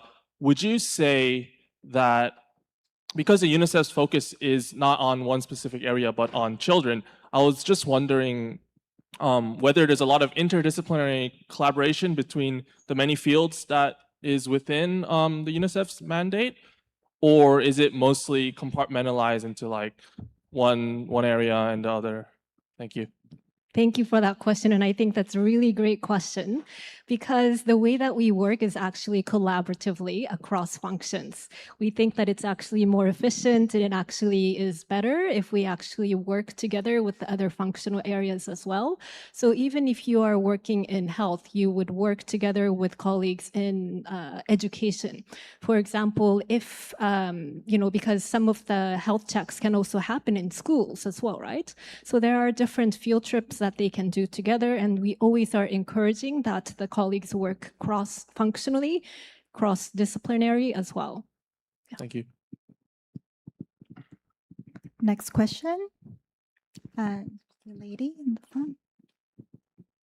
Hello, thank you so much for your time today. I'm Jay from Ewha Women's University. I'm currently studying international relations. And this question is for UNESCO, but as the previous question, maybe this can be applied to all of you. I've always drawn to the beauty of humanity, and that's why I am interested in working in UNESCO. However, the main challenge that I face is that making this abstract value of mine into something tangible or persuasive to people who are not naturally interested. So, but I think it's really important to persuade people because it leads to securing support and funding for the projects. So I'd like to ask, how does UNESCO quantify or communicate the value of culture and education to the indifferent audiences? And if you have any advices for us, that would be really nice too. Thank you. Thank you very much for your question. I think there are a lot of work that we do, they're very visible, and we do a lot of communication and advocacy around what we're doing. And as my colleagues mentioned, UNICEF, it's very, talkative, you work for children, for every child, and at UNESCO, we are very well known, as a, through our, again, our culture program. I've mentioned during my presentation, but our biggest sector, it's education sector, and it's across, so it's not really early, education, basic education, but we also work, for programs in higher education, we do research and etc.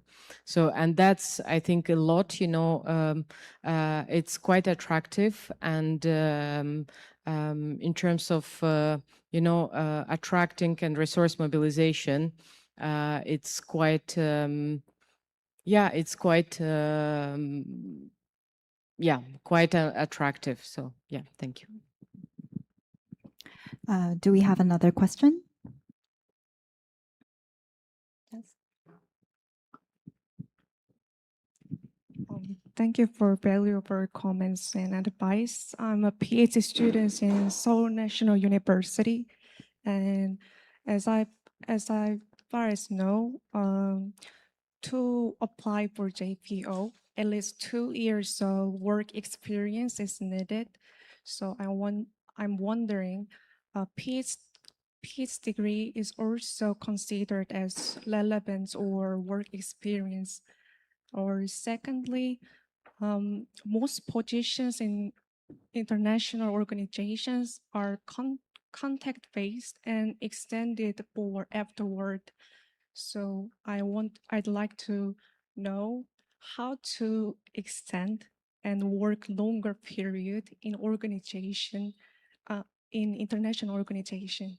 Thank you. I think this applies to all of our agencies, so please feel free to answer.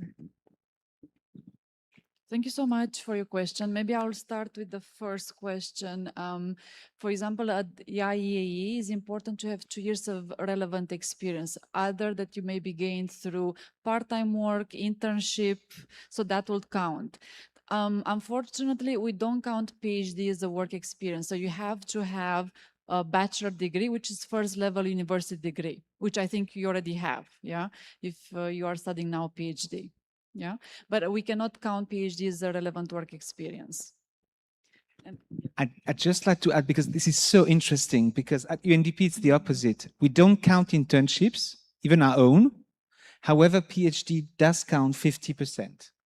So each and every organization will have different flavors in terms of what counts and what doesn't count as work experience, which makes things a bit more difficult for you in terms of navigating this job environment. But usually the information is available on our respective employment sites.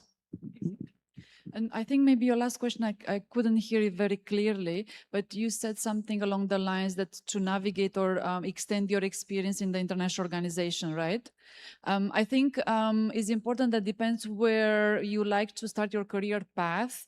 Wherever, let's say, is IAE, or then you go to UNDP in the same kind of a profile or area, I think you need to apply all the time to the job openings, yeah, because each of the agency have their own application system. Although, let's say, the assessment or the recruitment process is very similar, yeah, but obviously you can enhance through different assignments your career path in the international organization. And I think UNDP has a bit different, the JPO program, that sometimes I think the question was more on the international. Then Every time, basically, IAEA has a rotation policy in place of 7 years, but then you can always apply to another assignment in another UN entity. I don't know, maybe that would answer your question. Thank you. Yeah, maybe just to supplement, for internship in the UN Secretariat is counted 50%, and the PhD is not counted as experience. So again, as Jean-Luc said, each organization has different policy. Now, in terms of contractual arrangements, for the Secretariat, if you join the UN Secretariat through YPP, and you get initial fixed-term appointment of 2 years, and following that, you can convert to continuing appointment. But if not through YPP, then you will receive the initial fixed-term appointment of 2 years, and then you extend for 2 years until you are eligible for continuing appointment after 5 years. And then once you get continuing appointment, then you don't have to renew every 2 years or so. Yeah. That's actually a luxury in this day and age, I think. Yeah. Yeah, so at UNICEF, actually, after every tour of duty, basically every duty station has a tour of duty, and after you're done with it, you're either included in the mobility exercise, or you actually have to find another position and to apply for that as well. But I think the key to staying in the organization is basically doing well in your job, basically, so that you can show that you are able and capable of delivering, and you also create networks as well. So you establish that network with colleagues, they trust you, and they want to work with you in a way, because once you are in the organization, basically they'll do reference checks, they'll speak with your supervisor, your peers. So you really want to make sure that you're doing well and delivering in your job. Okay, we'll get another question. Maybe the first row first.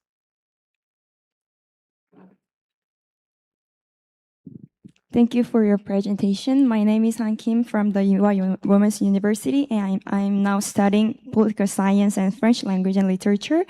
And it's quite a simple and realistic question. What is the most attractive resource for internship? This is my question. Thank you.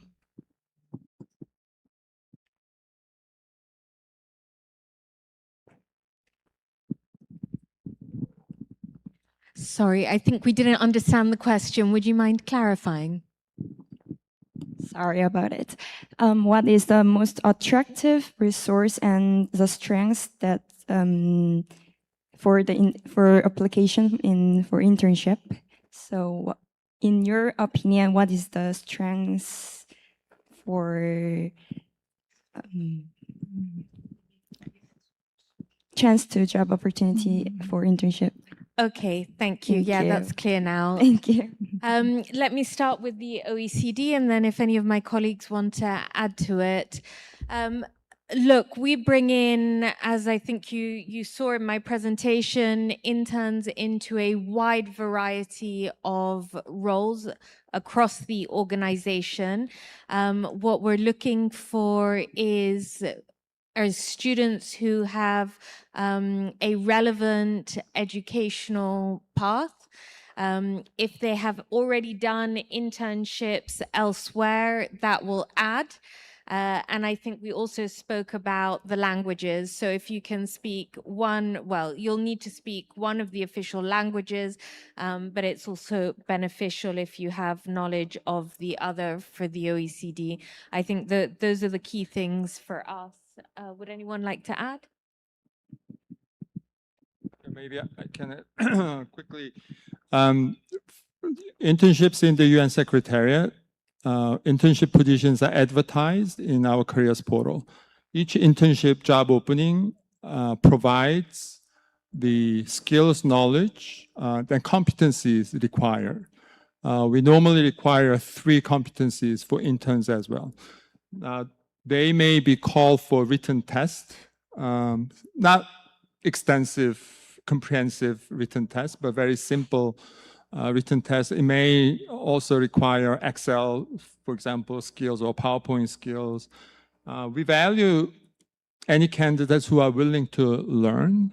Of course, we look for certain skills and knowledge in interns as well. But I think most important trait is they're willing to learn and willing to help the team and the team members, and proactive in taking on assignments and tasks and challenges.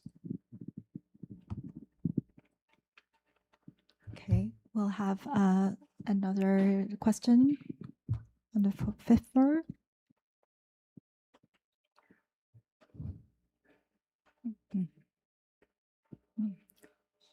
And then we'll hand it to the gentleman on the first row. 지금 파란색 옷 먼저 입으신 분 먼저 좀 부탁드리겠습니다. 네. Hi, my name is Jiun Jong. I'm from Korea University. Thank you very much for the fruitful presentation. It was very great. I have a question actually for the UN Secretariat, but for like the other questions a while ago, it's all right for everyone else to answer as well. You've mentioned that choosing a master's degree or just a degree as well. You've mentioned that you can choose the degree based on your passion a while ago, but I just wanted to ask, how important is it for your field of study to align with the career that you would want to eventually pursue in the field of UN? For example, I'm studying linguistics right now in my university, but I'm really interested in pursuing a master's in anthropology later on. But I didn't really know if it's okay if my undergraduate major and master's degree don't perfectly align or match. So just to reiterate my question, I just want to ask if would that make it more difficult to build a career in UN or if it's totally fine. Thank you. Interesting and very practical, I think, question. Again, I think from my perspective, you need to pursue what you want and what you would be happy for. And I mean, if you are interested in working for an international organization down the road, I think, it's also need to keep in mind what they look for, right? But at the same time, priority should be, again, what you want to study. For example, linguistics, I think we do have opportunities in conference services. For example, in the UN Secretariat, we have huge number of language positions. And we do have 6 official languages, and we have interpretation, translation, editing, and various language jobs. You can go to our website and look at what they look for. What are the requirements, what are the skills, and they do have a very rigorous language competitive examinations. And if you want to become, let's say, a Spanish translator or interpreter, you need to speak at least 3 languages. So you can actually look at what they look for and maybe try to align, your study areas with, the requirements of language positions. That being said, again, I go back to my principle, and you need to pursue what you are passionate for, and if that aligns with what the UN or international organizations looks for, I think that's great. But you choose something, and then if you don't get a job in an international organization, you actually waste time and important period of your life, right? So, yeah, that's what I was saying. Maybe I can complement what Hong said. I think language, when you study languages, it's your tool, right? It's allow you to already to be considerate, for the job, for different opportunities in international organization. But in some cases, it's not enough unless you are more striving to work, in conference languages area. If you want to go beyond that, so you need to have some speciality. I mean, at least for our organization. And this, I think, different areas in which you can be specialized. You just mentioned, anthropology. It could be, sciences, ocean sciences. It could be human rights, and etc. So that's, I think, important. But in addition to that, people should not remain at their initial degrees and studies, right? Through lifelong learning, you can also do studies, in a particular area, then starting work and saying, okay, maybe I can be more specialized in another area.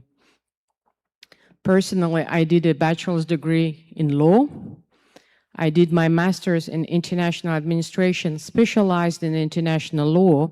But when I started to work for human resource management, after almost 10 years after finishing my bachelor's degree, I decided to do a master in human resource management. So that's important to say, okay, I do this. That allow me to enter to a specific area, but then I can also learn through my career afterwards. So for me, piece of advice, don't stop learning, and you will find your way. So start with one path, and then, the life can bring you to another path, and that would be, also that something can bring you to this world of international organizations. Thank you. Thank you. Maybe the microphone to the gentleman in the front.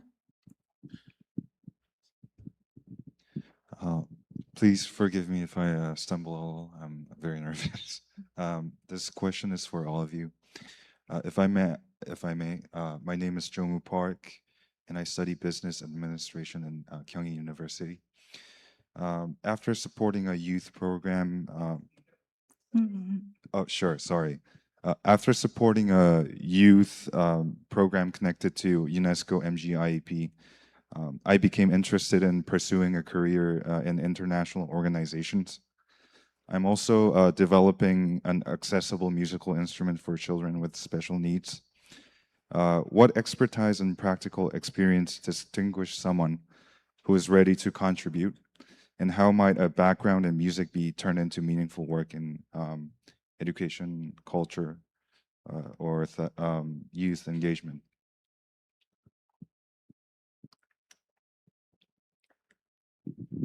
Maybe I can start, thank you for this question, by saying, for example, UNDP, we have a very large mandate. However, education is not one of its priorities, because typically we would work in partnership with, say, UNICEF or UNESCO, depending on the type of projects. So the more specialized you are on a topic, the fewer the doors. But also these doors are become very important. So building a bit on the previous question, if you study, I don't know, political sciences, that's what I studied. It opens many, many doors, but it's also very vague in a way, while you are much more specialized. So short answer for UNDP would be, it's going to be difficult for us to identify a position for you. But another entity may have a more acute need in your expertise. So it's quite important to really find out and fine-tune your research so that you knock at the right doors, I would say. Thank you.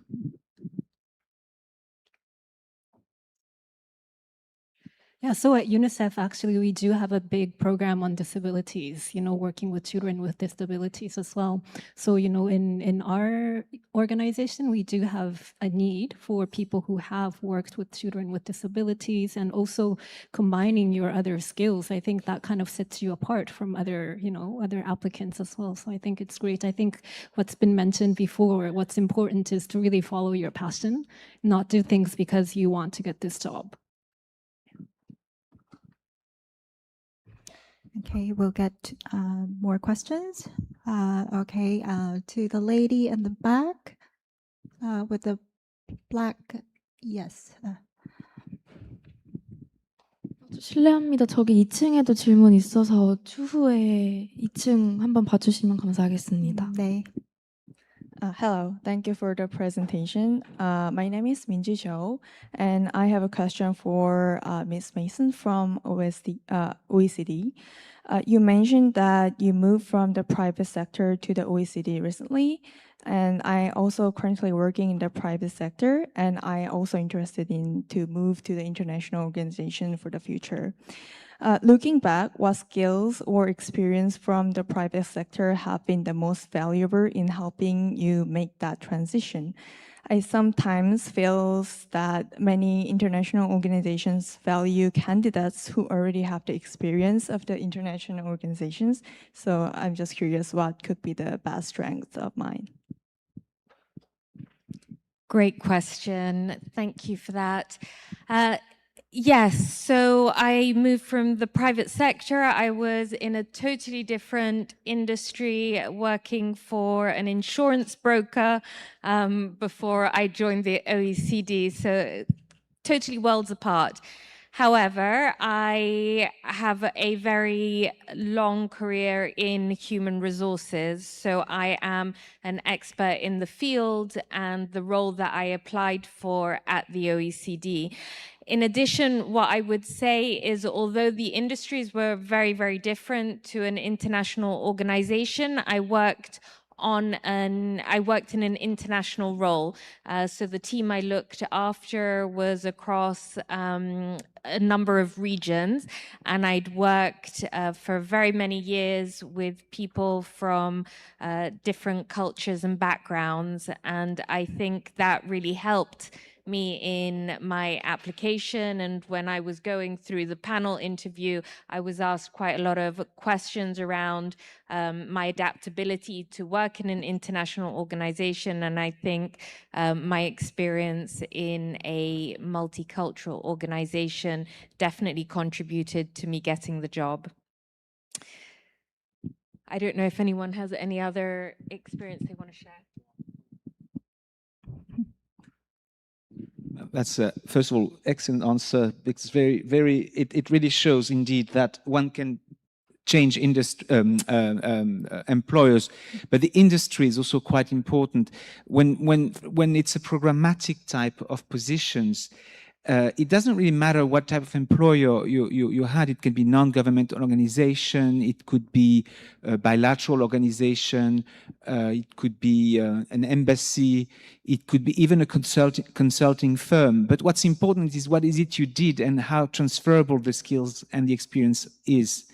So typically HR, finance, procurement are these operations or management type of positions may actually be easier to bridge these private sector to public sector, non-profit, etc. But if you're specializing in, I don't know, governance questions, well, this is what we're going to look at. These are the profiles we're going to look at. So the more seasoned you become, the more important it is that you meet as many of the expectations we have on the position. So there's a difference between changing industry and changing employers, I would say. Okay, now we will give the opportunity to the second floor. Could you please, please introduce yourself before giving the question. Okay. Hello, my name is Yeonju Kim, and thank you so much for the inspiring presentations. I'm currently a graduate student at Seoul National University, and I'm studying international studies, majoring in development. And I was wondering if I had the opportunity to pursue a master's degree at a university abroad, for example, in the UK, would getting a degree overseas rather than from a Korean university make me a more competitive or attractive candidate for a career in international organization? Thank you.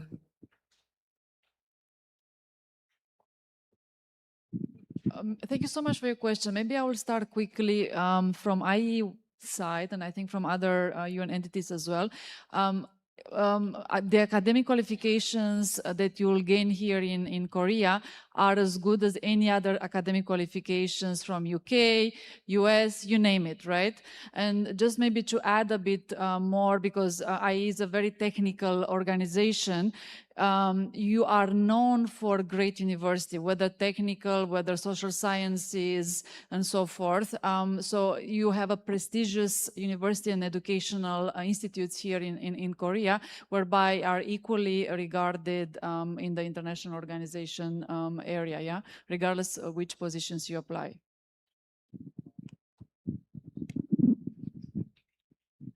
Maybe I can complement. I agree that, you know, the quality of universities is exceptional in Korea.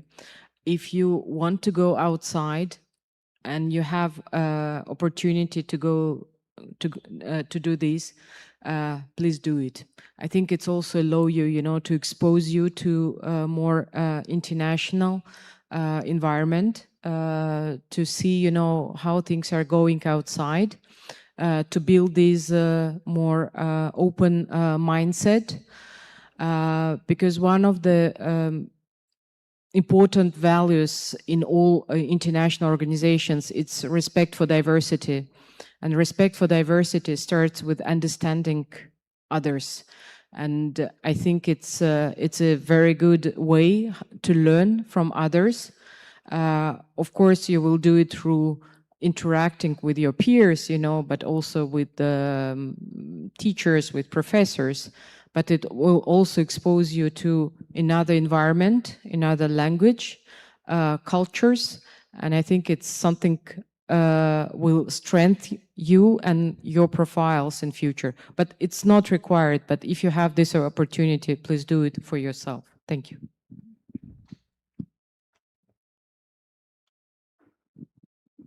I may, I fully agree with what Aina has said, 100%. But in the UN Secretariat, we are going to overhaul the recruitment process. And one of the changes that we are going to make is to actually hide the name of Education Institute. Because for hiring managers, it may provide a scope for bias.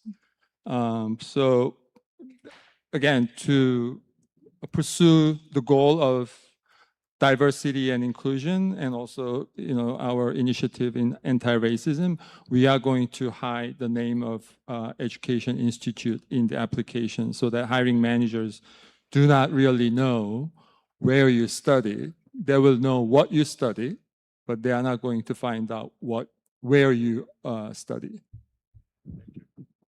Just to add as well, I don't know if you use it in your agencies, but then we use WEED, the World Higher Education Database. So yeah, so we look at universities that are listed there. So I'm sure that many of the universities here are listed there. But please, if you are considering getting a higher degree, then I would check there to see if your university is there. If you're interested in getting the master's degree or higher education degree. Thank you for your answers. Maybe I will get one more question from the back side of the second floor.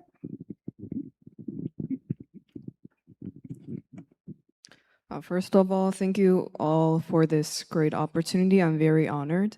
My name is Young Kim, majoring in air transportation logistics, and I am currently on ROCAF ROTC cadet. So I'd like to ask how the experience as a military officer are generally perceived in the recruitment process. Additionally, what steps or strategies would you recommend for me to further strengthen these credentials and build a competitive profile? Thank you.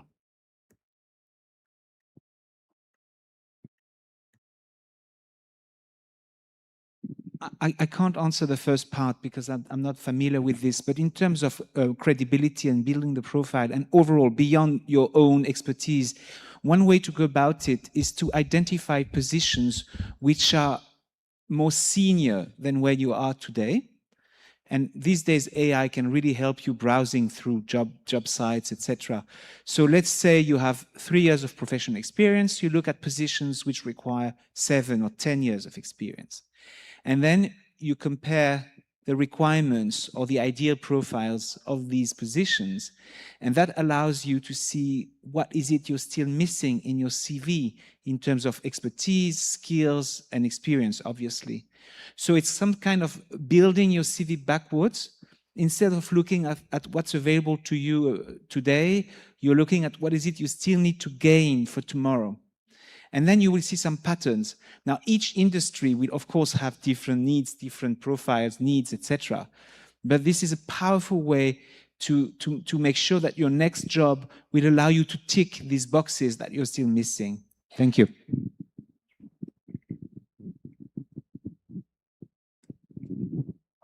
I mean, in terms of job opportunities in air transportation and logistics, I think the UN Secretariat offers the wide range of opportunities. We do have Department of Safety and Security, also Department of Peace Operations. We do have a number of peacekeeping missions where we require what we call air operator. Yeah, and then logistics and. In those positions, you can actually substitute university or master's degree with education and military academy. And for logistics, in fact, WFP, I think we heard the presentation earlier. They do have a huge department in providing logistics for their the field operations in a number of difficult areas. might be a plug for UNICEF, but then we also do have a very big supply management area as well, because we actually do need to procure and then to deliver the supplies that we're sending to the children, right? So vaccines, education material, backpacks, bed nets, mosquito nets, those kinds of things. So we do need people who are skilled in procurement, in logistics, in transportation as well. So. We'll give one more question to the back with a gray t-shirt.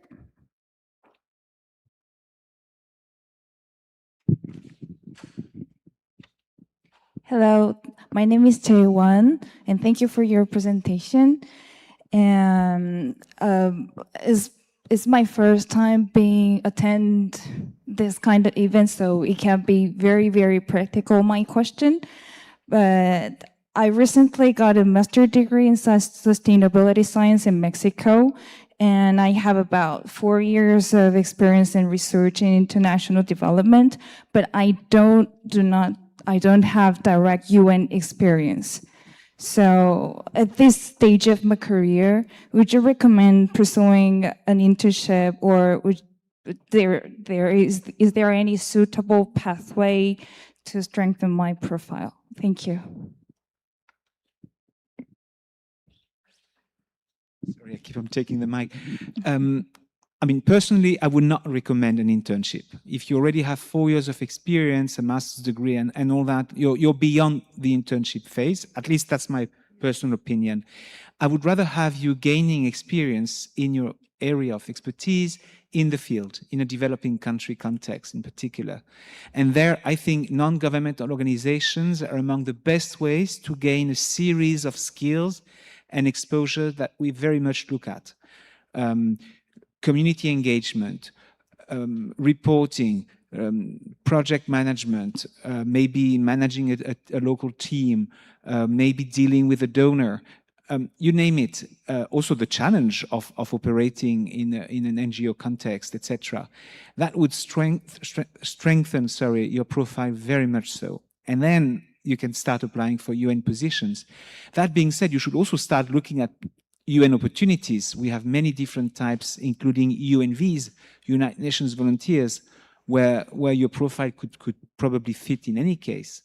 But personally, I would say internships are too late in that sense. You'd rather gain professional experience, paid experience.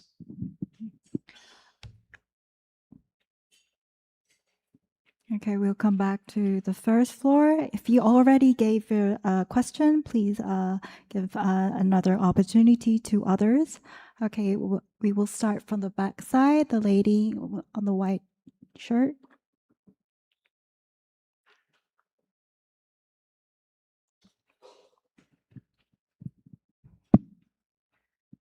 Hello, good afternoon.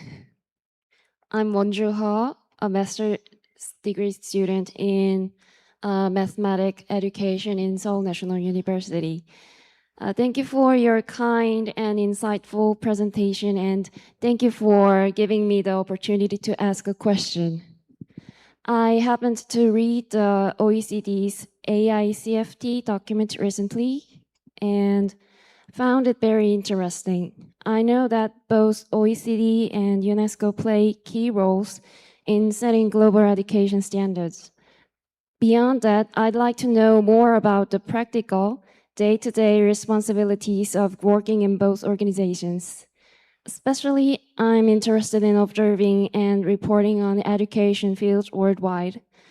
Are there roles dedicated to this in your organizations? And what kind of qualifications do you usually look for? Thank you.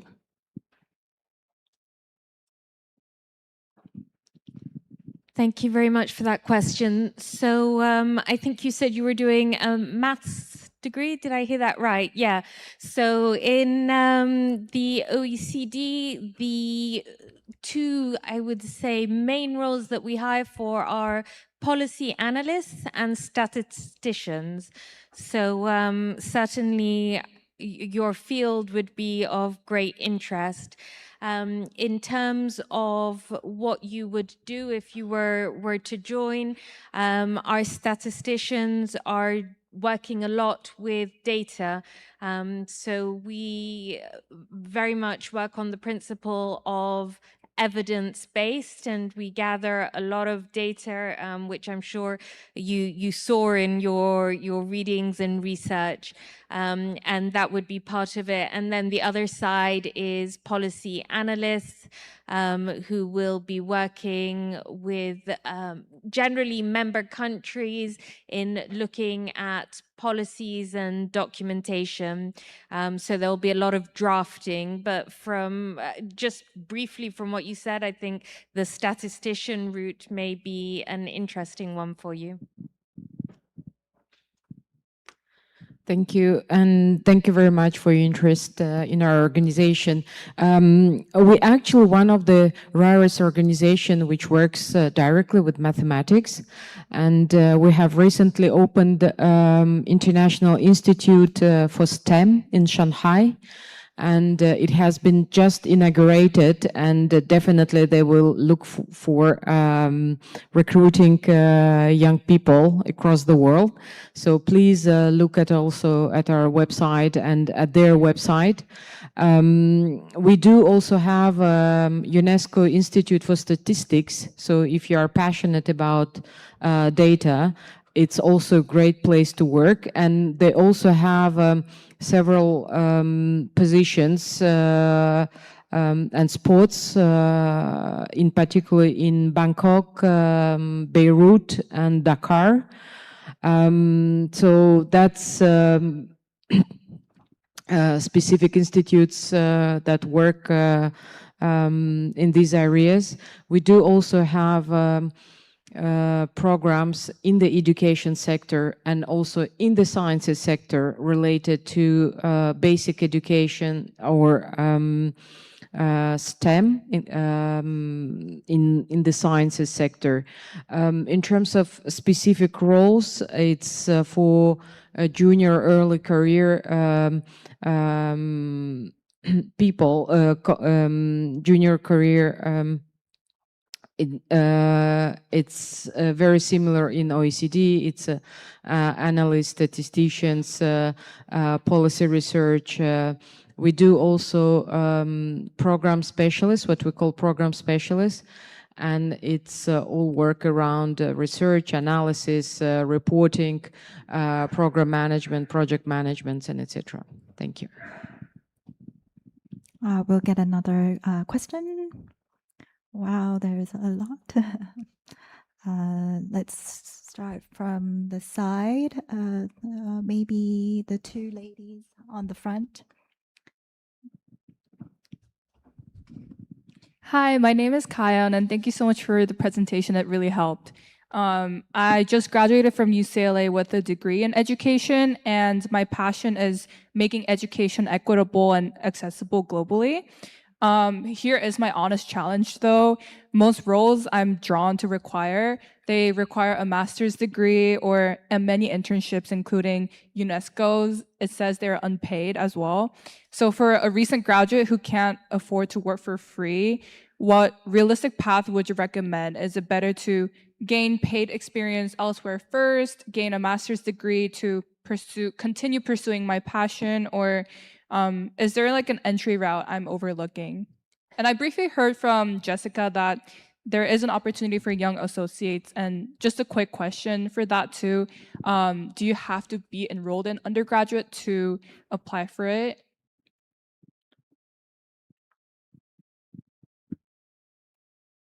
Yes, I'll come in just to answer that quick question at the end. Yes, indeed. It's for undergraduates who are planning to do then a postgraduate. Look, at the OECD, masters are very valued. So I would recommend doing a master's if that's an opportunity that's available to you. I hear you, the internships at the OECD you get 1,000 euros per month. So it doesn't cover, I would say, the full expenses of living in Paris. I think getting experience elsewhere and building it up elsewhere, if that's available, is also good and will open doors for you. Maybe I can complement. You mentioned, what could be, opportunities. Apart internship, at least at UNESCO, we do have a sponsored traineeship program, which we do have partnership with the Korean National Commission for UNESCO, and they do accept students, postgraduate students, without master's degree, allowing them to pursue their traineeship/internship at UNESCO for a minimum of 6 months. And it's sponsored by the National Commission. So I would strongly recommend to look at their website. I've mentioned during my presentation, we do have 10 people accepted this year. And so for the next batch, I think that would be an interesting opportunity. But of course, I agree. I think master's degree, it's important to enter this world. Thank you. I think in the UNICEF context, the reason why these higher degrees are expected is because a lot of our staff actually work with governments, and we're expected to be experts in a field, right? And we're expected to advise the government. So we really need our staff members to have this expertise and expert knowledge. And so that's why, the master's degree is important. But then at the same time, I think, before getting the master's degree as well, you can do work at other, NGOs and even schools, academia, so that you can actually get that experience, before the master's. We'll give the opportunity to the right side first, and we'll come back. Yes, to the lady at the last row.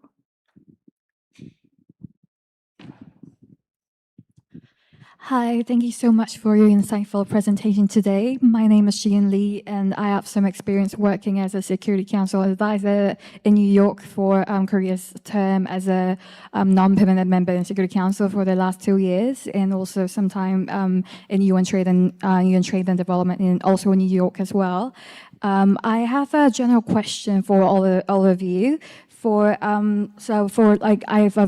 recently applied for both UNV and JPO. So I have a question for kind of like a non-technical competency kind of questions. So when you look at the recent batch of top applicants, if you had any kind of non-technical competencies like interpersonal skills, you wish some applicants you really wish to highlight in the selection process, and a more technical kind of question for OECD as well.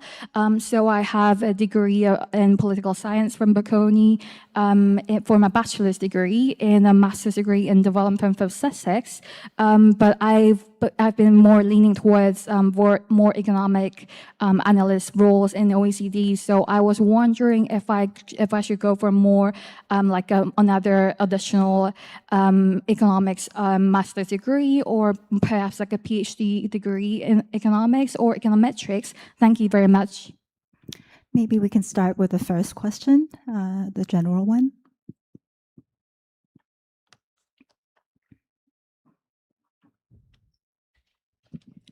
Okay, I'm going to give a stab at answering the first question, but let me know if I don't answer it correctly. I think you were asking, beyond technical skills, what are the softer skills that our organizations look for? So I think I mentioned in my presentation that we have core competencies at the OECD. You can find them on our website. These are non-technical competencies that we expect from individuals joining the organization. So it could be teamwork, leadership, I've gone blank on our core competencies right now, but they are on the internet, and I imagine, yeah, my colleagues are all nodding, so I think it will be similar throughout. And certainly at panel interview stage at the OECD, the questions will be based around the core competencies. They may bring in technical aspects into that, but it will certainly involve the core competencies. On your question around what additional studies might be useful if you want to get into more of the economics directorate at the OECD, I don't know if I can comment specifically on the courses you mentioned, but certainly we look highly at PhDs for our economics department. PhDs are very welcome. As we've said, these are, especially in, I would say they are the directorate that most looks for PhDs. So if you do have that opportunity, it sounds like a good one for getting your foot in the door. Did I answer the first question correctly? Okay, perfect. Thank you. I'd like to build on what Jessica said about the competencies, because actually you will see each UN organization and international organizations have a large set of competencies. Usually it's a mix of behavioral, core values. I mean, and it's big words. It's like, and you're like, oh, really? Yes, of course, I tick this box, I tick that box. But remember one thing, each position will have different flavors, different needs. And candidates sometimes tend to present themselves a bit too globally, mainly because it's easier, because you can reuse the same motivational letter, you can reuse the same CV. Well, actually, each and every time you apply for a position, you should try to identify what are the real key competencies linked to the position. And these are the ones you should focus on. Don't present yourself too globally, because if you say you're good at this, and that, in our head, you're good at nothing in the end, because it's so diluted. I'm going to give you an example. If it's a junior consultancy, policy research, home-based, well, don't talk about your teamwork or team skills, because you're not going to have a team. You're going to be in front of your screen on your couch. However, if it's, I don't know, again, junior consultant managing a conference, the UN organizes a big event, we need extra hands. Well, there, your analytical skills are not really needed, but we need coordination skills. We need ability to solve solution on the spot, etc. So, sorry, I was a bit long by giving these examples, but just to say, there is no one set of skills and competencies we look for. They will be all different from one position to another, and hence the importance to understand what the position entails. Thank you.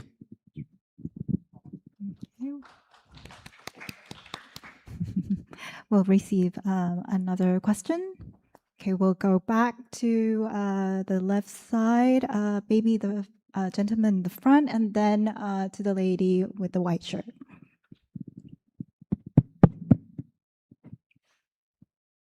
Hello, nice to meet you. I'm Young Ho. My English name is Jay from South Korea. I'm pursuing master's degree right now at the University of Seoul.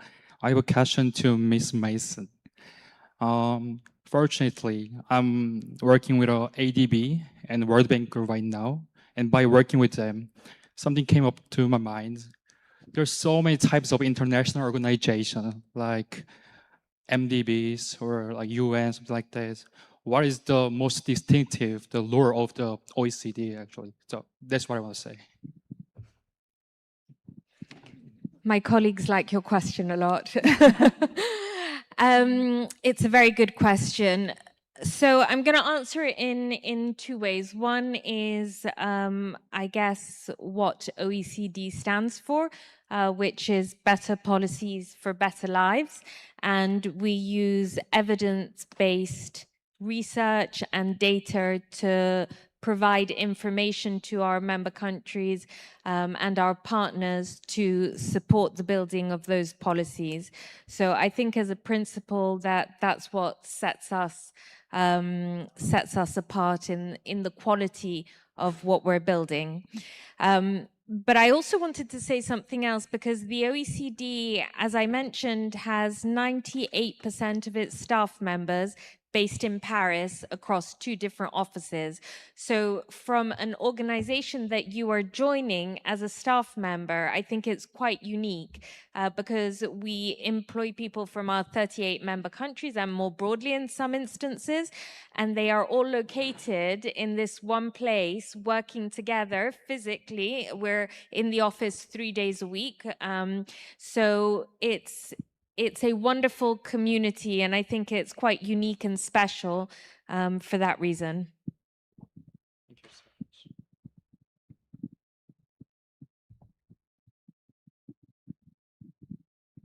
All right. First of all, thank you so much for this insightful session of you. My name is Eun Bin, and I'm studying the educational anthropology for my master's degree at Yonsei University. As I'm just pursuing my professionality or expertise in my academic area, and both I also started to pursuing my career path in the entry level. So I keep thinking between to be specialist or to be generalist as an entry level.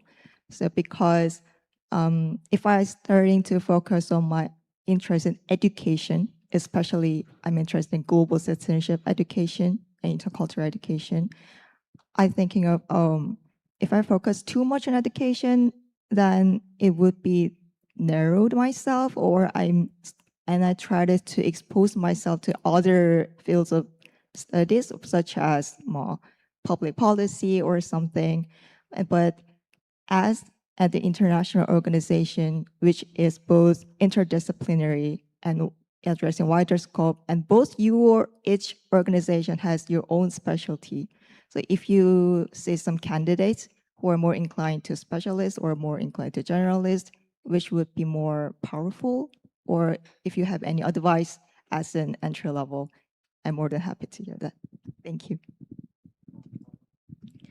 I'll take that question, but I'm sure others will want to contribute. So I think there is space for both. We have deep technical expertise, and you can go up a career path of technical expertise, and we have more generalists, which are equally valued. So I think going with what Hong Sok said earlier, you need to go with what your passion is. If you have a deep passion for something and you want to drive your career with that deep technical knowledge, I think it's absolutely fine to set yourself that goal. If I take myself as an example, I didn't have a deep focus for a very long time, and I did more generalist roles. I studied sociology, and then eventually, after working a bit, I went and did a master's in human resources because I learned that that's what I wanted to do. So I definitely think there's space for both. Certainly at the OECD there is. Maybe I can complement. I agree. I think it's at early stage, you have your speciality, but as you grow, through your career, you will acquire, so you have a sort of T-shape profile. So you have this depth in terms of your speciality, and then you go across, breadth, in terms of different multidisciplinary opportunities. For example, climate change, it's not only about, science, for example, right? So it's about education, it's about culture, it's community engagement, and etc. So having one specialty, it's good. And then through your career, you will develop, further multidisciplinary, aspects of your profile. Thank you. We'll get some more questions. 2층에 질문 한번 받아주시면 감사하겠습니다. Yes, after we get questions from the middle part, then I will go back to the second floor. Okay, we will get the question from the middle with the glasses, the lady.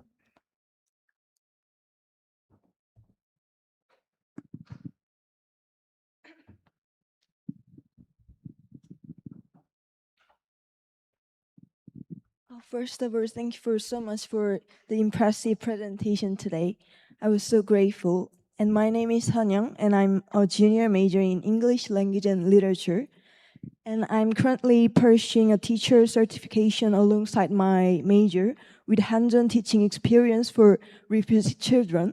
So like, how much does having former teacher training and direct classroom experience count for entry-level tracks in UNESCO's education sector? And I want to ask all of you, and what should I prioritize before graduation to build a foundation for a future P-level career? Thank you. Thank you very much. I will take this question. I mean, if you are a purely teacher, it's a part of the. I mean, we don't really recruit teachers as per se. We do have an institute for capacity building of teachers in Addis Ababa in Ethiopia, but it's mostly to help teachers in Africa to build their capacity in terms of teaching, right? At the same time, you have, maybe broader broader knowledge in terms of pedagogy, in terms of educational planning, and etc. So if you are specialized purely, in teaching, it's not enough, but you would need through your studies to look in something more in terms of, as I mentioned, educational planning, curriculum, capacity building, and etc. So if you enter, at the entry stage, it's okay, but if you have, I don't know, 5-10 years of experience just in teaching, it will be a little bit difficult to enter to enter to UNESCO and work on educational programs. Thank you. Okay, then we'll get another question from the lady in the front, and then we'll go to the second floor.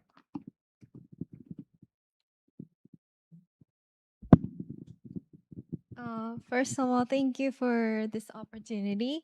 My name is Hyun Park, and I'm currently doing my master's I'm doing my master's in English education. I had a question for UNESCO again. I was wondering what could be a desirable, relevant experience. So, for example, would it be more like academic experience, like writing papers on education, or would there be other kinds of experience or knowledge that you might recommend? Thank you. I think we are very popular today.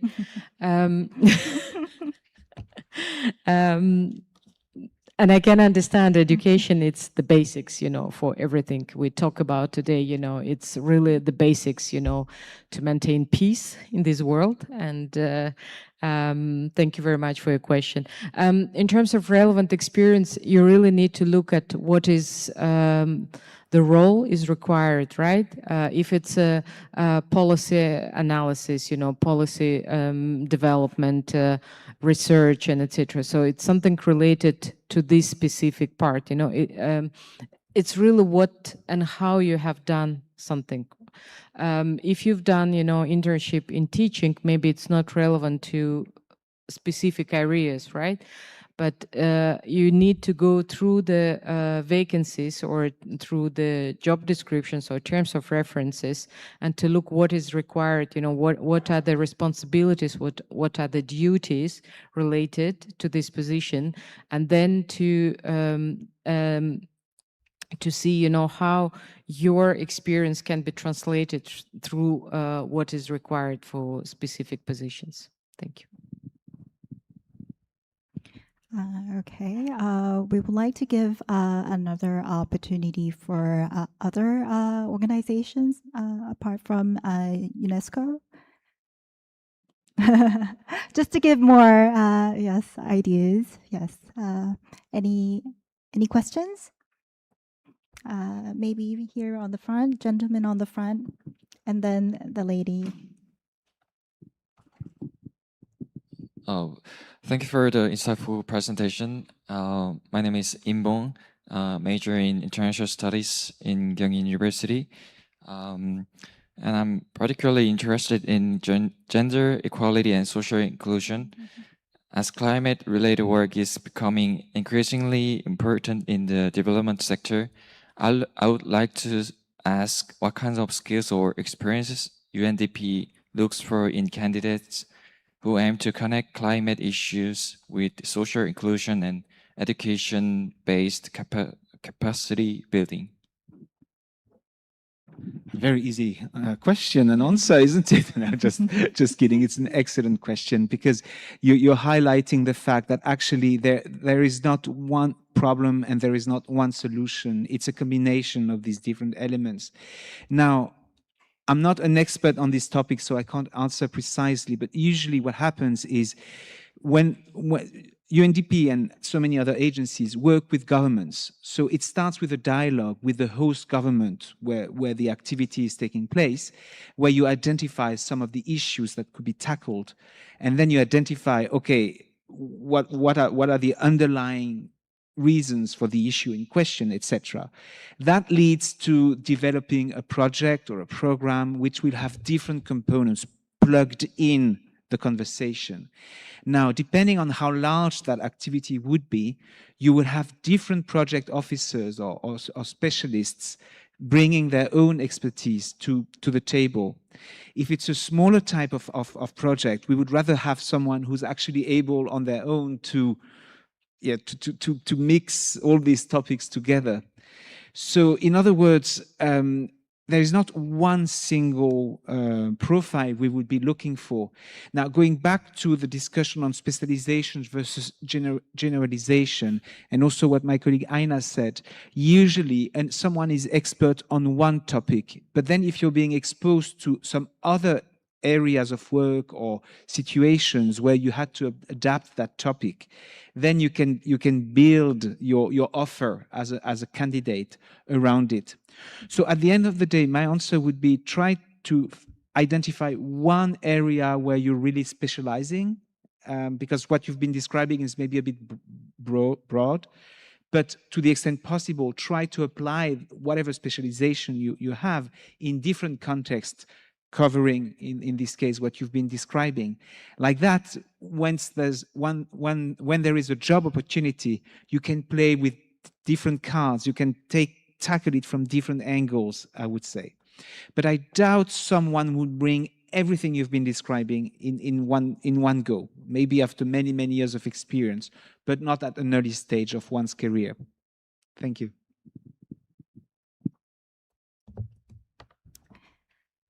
Maybe if I can actually add to that one. So for these like interdisciplinary studies like gender, right? What's really important is kind of the skill to be able to advocate and to work with colleagues from different functions. Because for gender, it's really everywhere, right? It's in WASH, it's in education. You have to really be able to advocate for that inclusion. So I think it's that being able to interact, being able to be also an expert in why it makes a difference in their field, you know, working on gender helps to advance their goals. That would be important. We'll get two more questions. Okay, we will give the lady on the back side with the white t-shirt. There's a question from the second floor as well. 혹시 2층 질문 받아주실 수 있나요, 다음에? Yes. Hello, First of all, thank you for the opportunity. My name is Unju Jo. I'm studying media and communication in Sungkyunkwan University, and I'm deeply interested in social issues such as human AI interaction and algorithmic ethics. And I would like to explore more this field.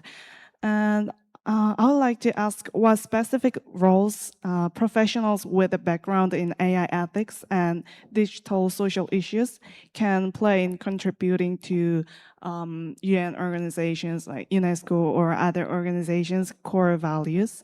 And also, I'm curious about the current international demand and whether experts in this field are highly sought after in the UN international organizations, or is it more of companies, technology companies that are looking for AI professionals and not international organizations?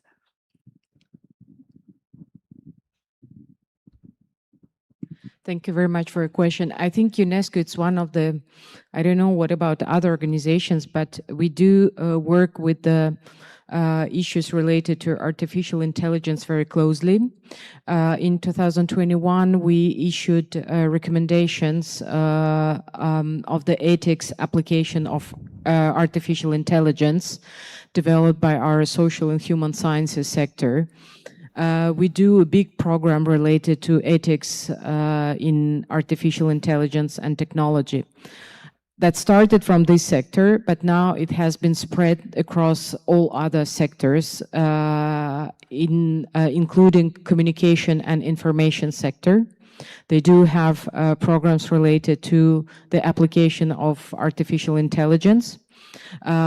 Education sector, of course, they have developed very interesting guidelines for teachers and for students that have been broadly applied to across different countries.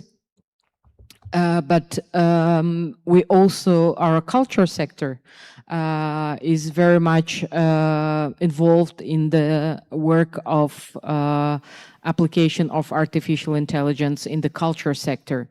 So if you are really interested in these topics, I invite you to visit our website and to look what work is done. We do even have a working group, a cross-sectoral group, so not allowing colleagues from different sectors to work on this specific topic across the whole organization. And this is extremely interesting part of our work. And as I mentioned during my presentation, artificial intelligence now is everywhere.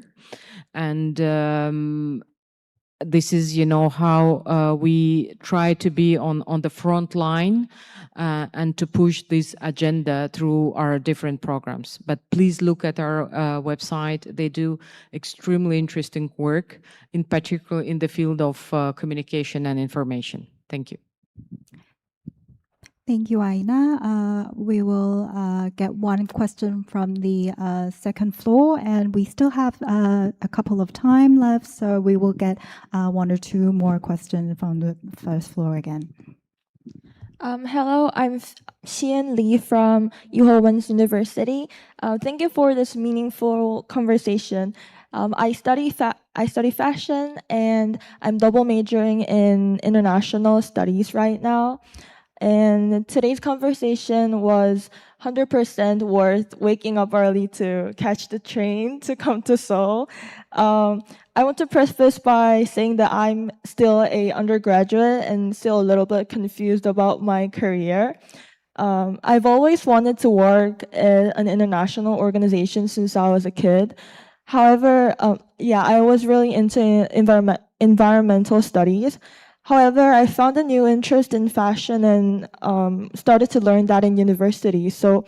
But so far, it has been fun, but I have yet to found fulfillment in this field compared to the classes and activities that I did in international studies department. I have found a lot of connection and meaning in that field. I remember Mr. Kwon mentioning that people and especially youth should do what they like, but I wanted to ask, what should I do in the situation where my interest and fulfillment don't align very well? I'm worried because I'm worried that this might lead to me ending up with zero specialty in the end. And while I do understand that this might ultimately be a question that I have to consider myself, I wanted to ask for some insight or advice from people with more experience in career and also life. Thank you. Mr. Kwon?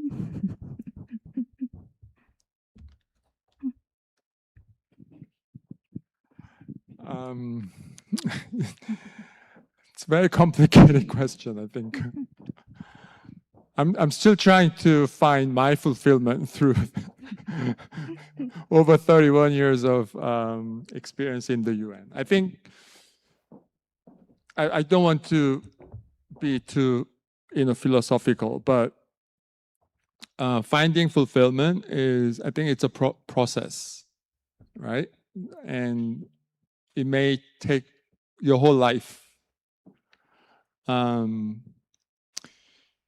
But I think at the moment, if you find more fulfillment through international studies than fashion, I think that's what you said, right?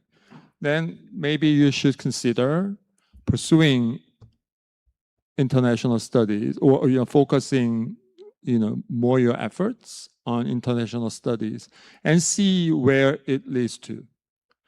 Again, I think all our panel members mentioned at some point, life doesn't go as we plan all the time, right? And we have to continue to make adjustments. And again, you may find more fulfillment in international studies now, but you may find something else later on. But it's, again, the process of adjustments. And I think the whole life, right, is that. So again, I would encourage you to, go for international studies for now and see what happens, right? So yeah, that's what I would say at the moment. Maybe just to complement, or I'm thinking if I would be in your shoes, although a different, let's say, time frames, different possibilities now, while pursuing maybe an education in the international environment, I would probably try to see if I can do something in terms of like my passion in fashion, like for example, a part-time writing for a newsletter or fashion magazines, like small contribution to see where that would lead you, But in parallel, you do your own studies in international development. Like try to do even things that not necessarily are, maybe internship, not necessarily paid, but see where that path would give you. And then you have two angles to decide a bit later on. But I think as Hong said at the beginning, and I think it's one of the most important part, is that go with your passion. Sometimes that can be a fail, but that's okay. You bring yourself up, you try something new, go in that direction maybe, give it a risk. I don't know if my colleagues. Maybe, I can give you one concrete example. So I know this person who was very passionate in high school about women's rights. And this person, a female, she hated how women are portrayed in commercials. So she wanted to change something in that area. So she wanted to study advertising. And in the US, there are not many universities that offer advertising majors. So she decided to major in communication. And after 1 year of communication, she found out the way things have to change in this respect, you actually have to change policies. So in the third year, she went into public policy. And then she found out it's actually the lawyers who change the policy. right? So she went into law school. So again, you know, it's a continuous adjustment, and you find more about, right, even your passion. So yeah, just, you know, be flexible and, you know, go for what you are passionate for now, and then also, you know, being open to make adjustment down the road. Yeah, and I think it will lead you to somewhere.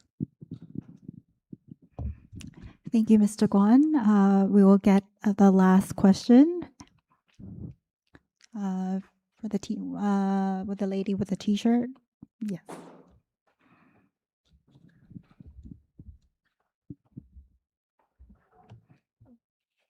First of all, thank you for your wonderful speech and for giving me this opportunity.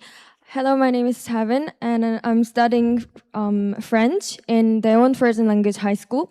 I'd like to question for UNHCR, but there's no UNHCR. But I think that this question is related to every other organizations as well. So my question is that since climate displaced people are not formally recognized as refugees under current international law, so how do you think that international law should evolve to better address this issue? Thank you so much. Unfortunately, maybe we should skip this question. Maybe we can have this question answered by Aina, because she has an expertise in international law. So maybe later we can connect you with her. Maybe one more question. The pink shirt. Very last question.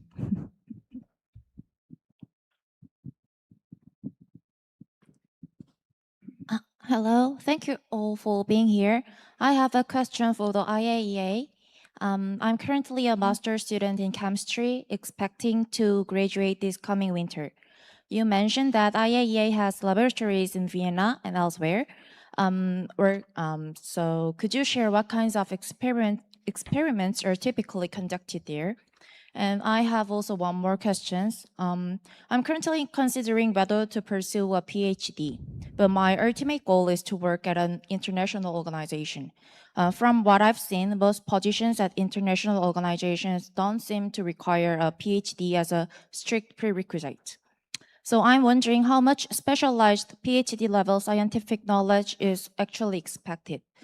If working at an international organization is really my priority, I'm trying to figure out whether it would make more sense to start gaining UN-related experience, such as through the UNV program, and keep applying rather than committing to a PhD right after graduation.